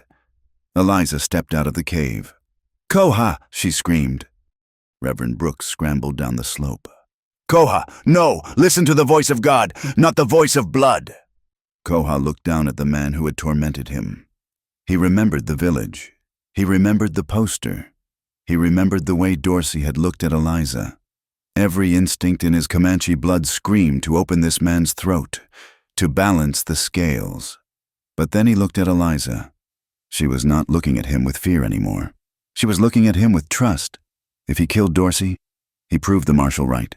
He proved he was a savage. If he let him live, he proved he was a man. Koha's hand trembled. The blade nicked the skin. A single drop of red blood welled up. Then, Koha pulled the knife back. He stood up, leaving Dorsey gasping in the dirt. "I am not what you say I am," Koha said, his voice calm, terrifyingly controlled. "And she is not what you say she is. We are free of you." He reached down, grabbed Dorsey by the collar, and hauled him up. "Get the rope, Eliza." Eliza ran to the horses and brought the lariat. Together, under the watchful, weeping eyes of Reverend Brooks, they bound the marshal's hands behind his back. The storm had passed completely. The sun broke through the clouds, bathing the wet, brown earth in a golden light that seemed almost miraculous. They walked back toward Redemption Ford. Koha led his horse, with Dorsey tied securely to the saddle. Eliza walked beside Koha, her hand in his. Reverend Brooks walked on the other side, limping slightly, but with his head held higher than it had been in years. "You saved us." "Reverend," Eliza said softly. "I think," Brooks said, looking at the two of them, battered but unbroken, "that you saved me. I preached redemption for 20 years, but I never saw it until today." Koha squeezed Eliza's hand. He looked at the horizon, where the town lay waiting. It would not be easy. The whispers would not stop overnight. But as he looked at the woman beside him, the woman who had walked through hell to find him, he knew they could endure it. "The fire is out," Koha said to her. "Yes," Eliza answered, resting her head against his shoulder as they walked. "The fire is out. Now we build." The storm had scrubbed the sky clean. The air over Redemption Ford was no longer choked with dust. It was sharp and cold, smelling of wet sage and ozone. Koha Redhawk rode into town not as a captive, but as a captor. He sat tall on his paint horse, his spine straight, his face unreadable. Behind him, tied securely to the saddle horn, walked Marshal Caleb Dorsey. The man who had ruled the town with a sneer and a tin star was now stumbling in the mud, his fine vest ruined, his hands bound behind his back with a lariat. Eliza walked beside the horse. Her dress was torn at the hem, her hair wild and damp, and a bruise was blooming violet on her cheekbone. Yet she did not look like a victim. She walked with her chin lifted, her eyes scanning the faces of the people who had gathered on the boardwalks. She met their gazes the curiosity, the shock, the judgment, and she did not look away. Reverend Nathaniel Brooks brought up the rear. He limped slightly, blood drying on his forehead, but he carried his rifle with the same solemnity with which he carried his Bible. They stopped in front of the marshal's office. A silence heavy as a wool blanket settled over the street. "Open the door," Koha commanded, looking at the deputy who stood on the porch, his mouth hanging open. The deputy hesitated, looking at Dorsey, then at the fierce determination in Koha's eyes. He stepped aside. Reverend Brooks moved forward. "We are not here to exact vengeance," he announced, his voice raspy but clear. "We are here to reveal the truth." He entered the office. Minutes later, he emerged carrying a wooden crate that had been hidden under the floorboards beneath Dorsey's desk. He kicked the crate over. Envelopes spilled out into the mud, dozens of them. Letters from the East that had never been delivered to the lonely men of the town. Letters containing money orders that had been cashed but never acknowledged. And beneath the letters, a ledger, a small black book detailing protection fees from the gambling tables and the illicit liquor trade that Dorsey had publicly condemned but privately profited from. Mr. Miller, the banker, stepped off the boardwalk. He picked up a letter. His hands shook. This is from my sister in Boston. It is dated 2 years ago. It has a draft for $50 inside. He looked up at Dorsey. The admiration in his eyes was gone, replaced by the cold fury of a man who realized he had been played. You told me the mail was lost in the floods, Miller said. Dorsey spat in the mud. I kept this town orderly. I did what was necessary. You did what was profitable, Koha said. He dismounted and untied the rope. He shoved Dorsey toward the deputy. Lock him up. The United States Marshal is coming with the railroad surveyors. He will decide what is necessary. It was a moment that shifted the axis of the town. A Comanche warrior had upheld the law that the white lawman had broken. Koha stood there, the setting sun casting his shadow long against the storefronts. For the first time, the town did not see a savage. They saw a man who had more honor than the one they had elected. The town meeting that evening was not held in the town hall, but in the church. The pews were packed. The air was thick with the smell of damp wool and whispering. Reverend Brooks stood at the pulpit. He had bandaged his head, and he looked older, tired, but his eyes burned with a strange, fierce light. Eliza and Koha sat in the front pew. They sat apart from the others, an island of two. For years, Brooks began, his voice echoing in the rafters, I have preached that redemption is a coat of white paint. I told you that if you cover the rot, the house is clean. He gripped the edges of the pulpit. I was wrong. A ripple of unease went through the congregation. Redemption is not hiding, Brooks said. Redemption is walking through the fire and coming out the other side, burned but true. He looked down at Eliza. You all saw the poster. You heard the marshal's words. You know that Eliza Holloway worked in a saloon, Mrs. Miller sniffed audibly from the third row. It is a disgrace to the parish. Is it? Brooks shot back. Eliza told me of her past the day she arrived. She confessed her sins, and I, in my arrogance, thought I was saving her by hiding her truth, but God does not work in the shadows. He works in the light. He pointed a finger at the congregation. Who among you is without a scar? Who among you has not done something in the dark to survive a hard winter? Or a lean year Eliza Holloway did what she had to do to live. And when she found safety, she did not rest. She fought. She fought for her dignity. And today, she fought for the life of my friend, Koha. He looked at Koha. And this man, Brooks continued, his voice softening, this man whom you call savage, he had every reason to let Marshal Dorsey die. Dorsey mocked his blood, insulted his wife, and hunted him like a dog. But when the knife was at Dorsey's throat, Koha chose the law. He chose justice over blood. Brooks paused. If that is not the spirit of Christ, then I do not know what is. And if this church is too holy for them, then it is too holy for me. He stepped down from the pulpit and stood beside Koha and Eliza. The silence stretched, tight as a drum skin. Then Eliza stood up. She turned to face the room. She did not lower her eyes. I came here with the name Holloway, she said. Her voice was not loud, but it carried to the back of the room. It is the only name I have. I will not change it, and I will not hide it. I have washed glasses for soldiers, and I have washed the wounds of a good man. I am not ashamed of the work of my hands. She looked directly at Mrs. Miller. If you want to know who I am, do not look at a piece of paper from 5 years ago. Look at me. I am here. I am staying. And I am Mrs. Red Hawk. For a long moment, no one moved. Then, the blacksmith's wife, a woman with tired eyes and hands roughened by work, stood up. She walked to the front. She did not say a word. She simply reached out and took Eliza's hand.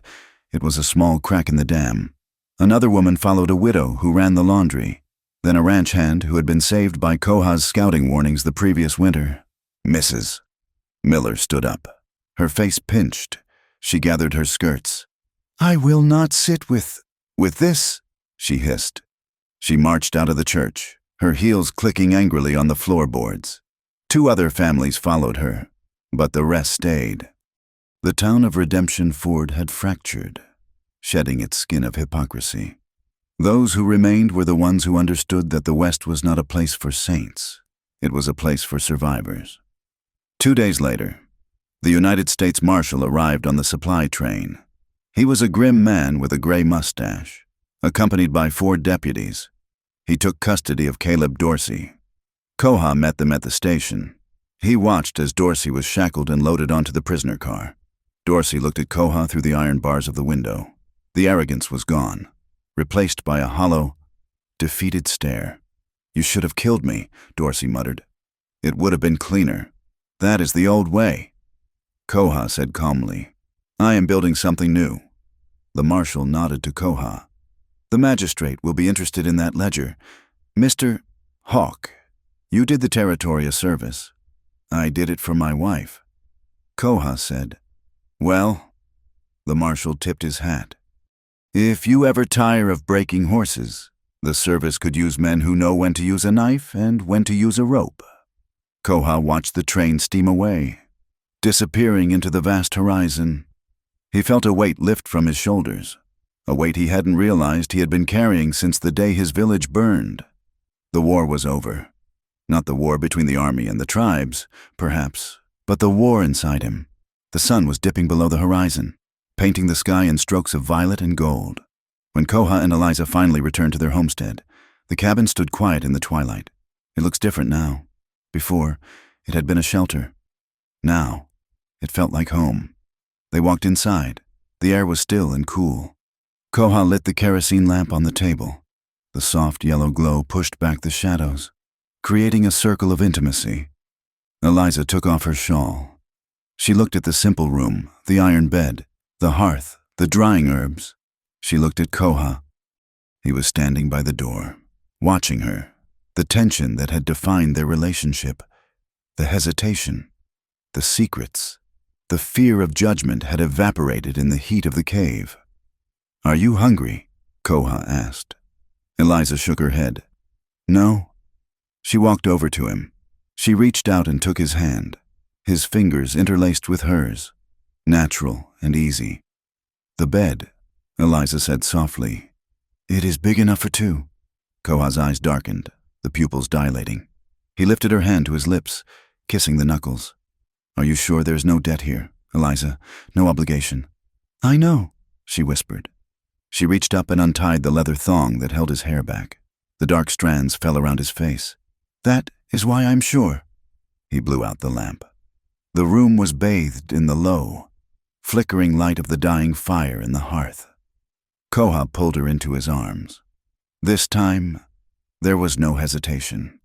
He kissed her, and she tasted the promise of a future that belonged only to them. He lifted her and carried her to the bed.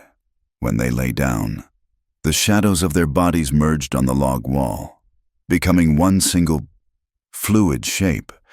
It was not a frantic coupling. It was slow, deliberate, and deeply reverent. Koha touched her not as a conqueror, but as a man discovering a treasure he had thought lost.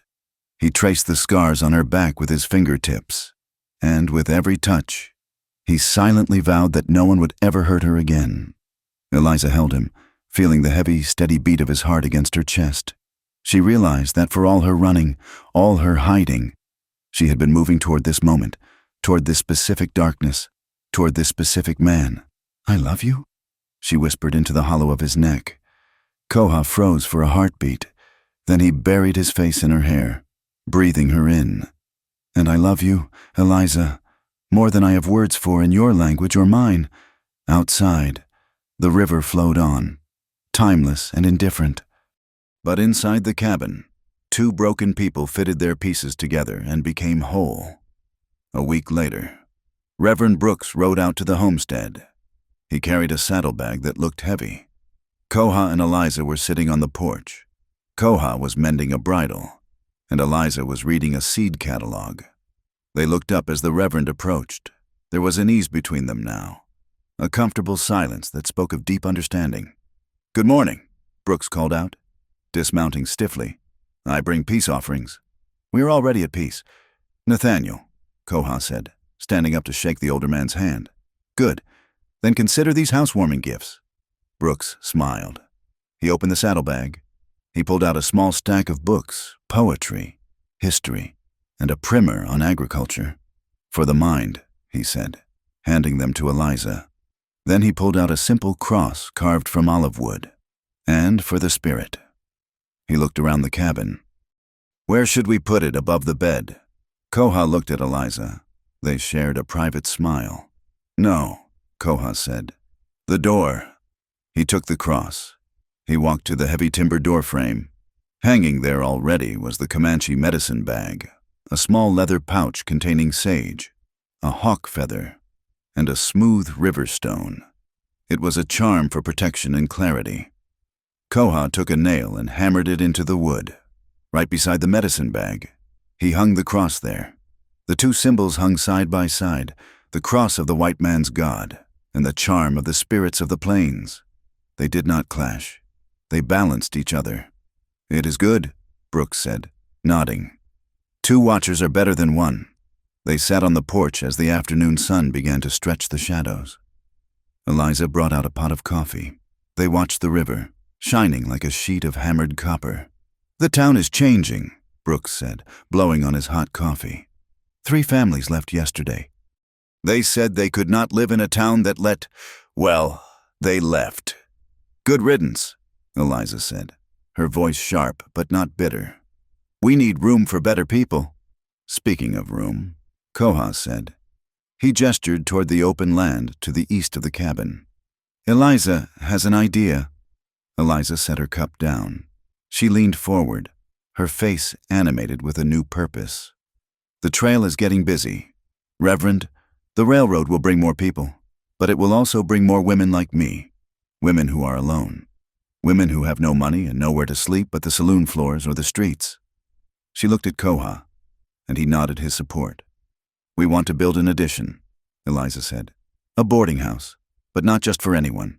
A safe place, for women traveling alone, for women running away from bad debts or bad men.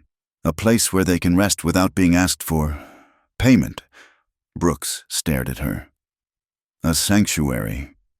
Yes, Eliza said. I know what it is like to be looked at as a commodity. I want to give them a place where they are looked at as human beings. We will call it Holloway House, Koha added. In honor of the name she kept. Brooks felt a lump in his throat. He looked at the former saloon girl and the former warrior. He had tried to save them with scripture and sermons, but they had saved themselves with something far more powerful, compassion born of suffering. It is a noble work, Brooks said quietly. And how will you manage the town? The town can think what it likes, Koha said. I will protect the door. Eliza will protect the hearth.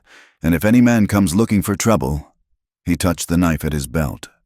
Not with a threat, but with the quiet assurance of a guardian. He will find that this house has teeth. But mostly, Eliza added, taking Koha's hand, he will find that this house has a heart. The 3 of them sat in silence, watching the flow of the river. The scars of the past were still there on Koha's memory, on Eliza's back, on the Reverend's conscience. But they were no longer open wounds. They were silver lines, maps of where they had been, pointing the way to where they were going. The sun set, and the first star appeared. It hung directly over the cabin, bright and unwavering. Falling action, the Reverend murmured to himself, thinking of the stories he used to read. No, this is not falling. This is the foundation.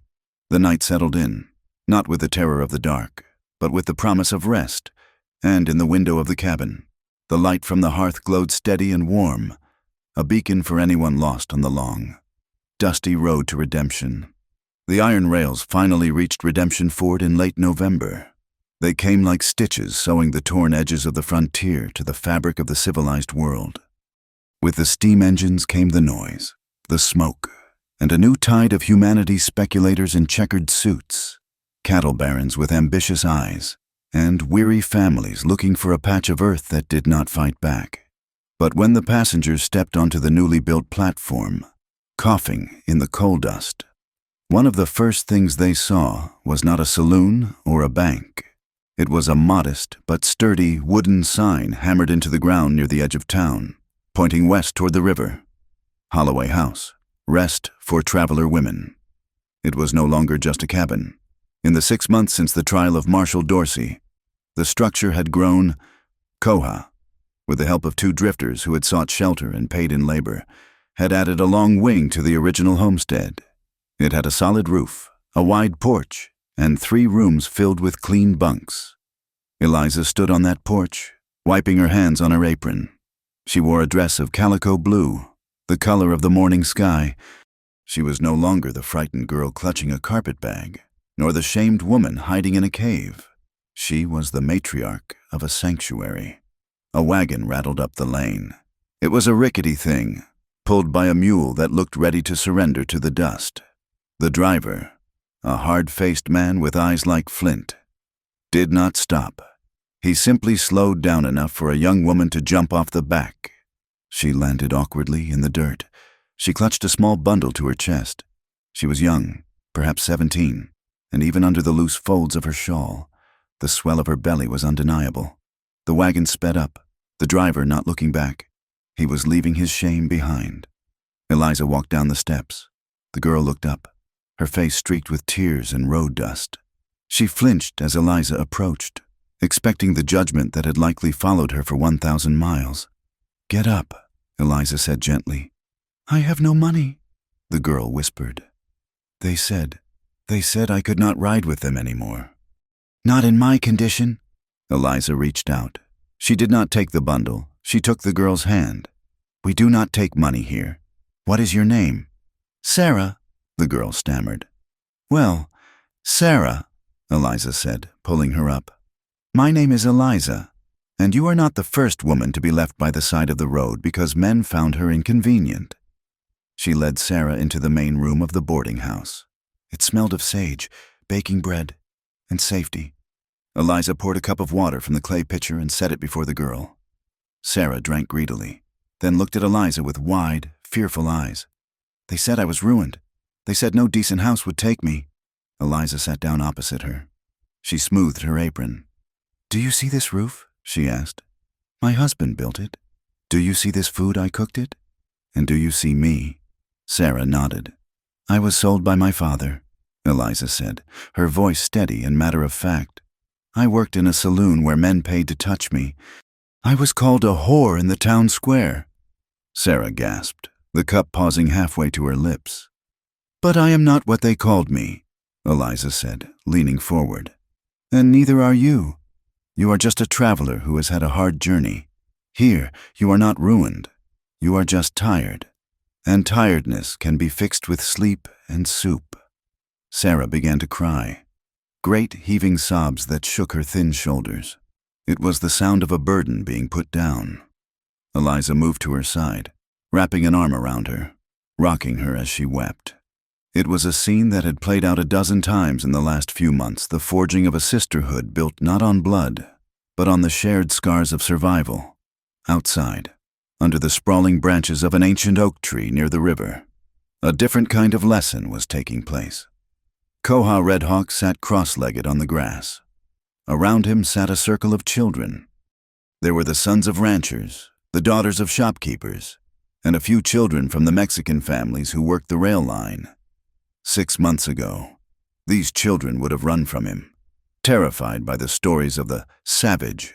Now, they sat spellbound. "Look at the ground," Koha said, his voice low and carrying the rhythm of the wind. He pointed to a patch of dust. "What do you see?" "Nothing," a boy named Thomas said. "Just dirt." "Look closer," Koha commanded gently. "See the disturbance? A beetle walked here. See the small depression? A heavy drop of dew fell here this morning. The earth is a book. You just have to learn to read the pages." He picked up a stone and turned it over. "My grandfather told me that the stones are the memories of the earth. They stay when the water goes. They stay when the people go." "Did your grandfather fight cowboys?"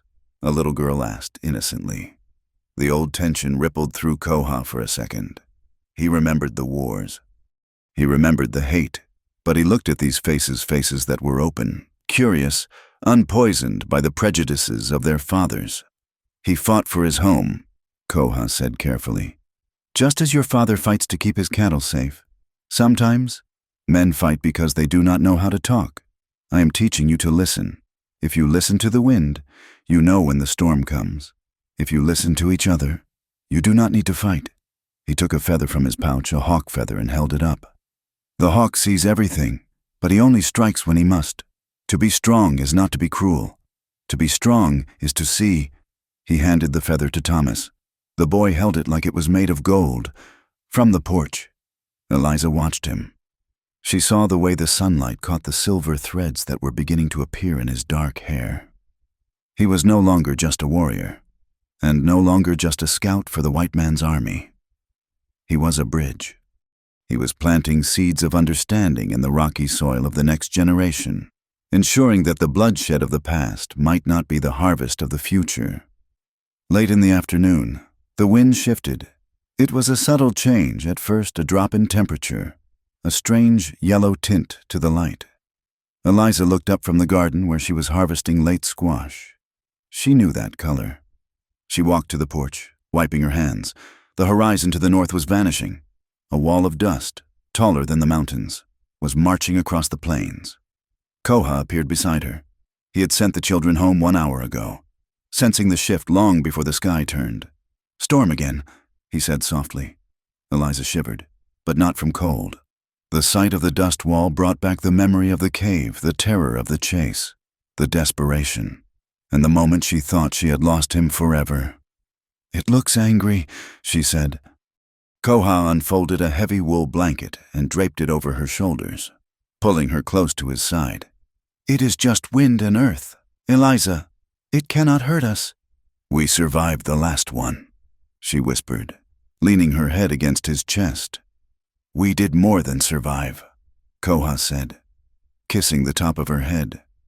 "We found each other in the dark. Let it blow.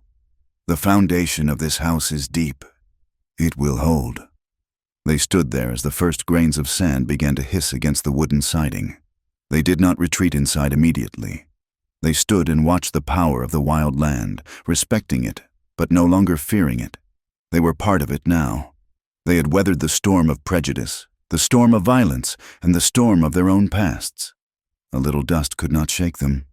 2 days after the storm passed, on a Sunday morning that dawned crisp and clear, Reverend Nathaniel Brooks held a service.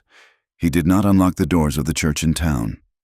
The pews there were polished, and the air was stagnant.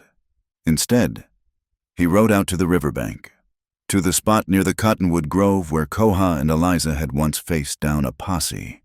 Word had spread. They came in wagons and on horseback.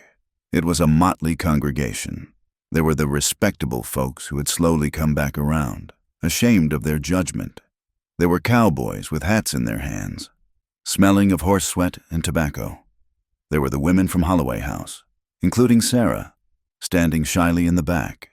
And there were a few Comanche families who had come down from the reservation to trade, standing on the periphery, watching with guarded respect. Reverend Brooks stood on a flat rock. He did not wear his vestments. He wore a simple black coat, dusty at the hem. He opened his Bible, but he did not read immediately. He looked at the crowd. He looked at Koha and Eliza, standing hand in hand near the water. "The church is not wood and nails," Brooks said, his voice carrying over the gentle rush of the river. "The church is the people, and for too long, we locked the doors to keep the wrong people out." He looked down at the pages fluttering in the breeze. "There is a story," he began, "of a woman who was dragged before the teachers of the law. She had sinned. There was no question of it. The law said she should be stoned. The law said she was unclean." Eliza felt a tightening in her chest. She squeezed Koha's hand. He squeezed back, his thumb rubbing her knuckles. "They brought her to Jesus," Brooks continued. "They wanted him to condemn her. They held stones in their hands, ready to kill. And do you know what he did? He did not shout. He did not lecture. He knelt down and wrote in the dust." Brooks knelt down on the riverbank. He traced a line in the sand with his finger. The crowd craned their necks to see. He said, He that is without sin among you, let him first cast a stone at her."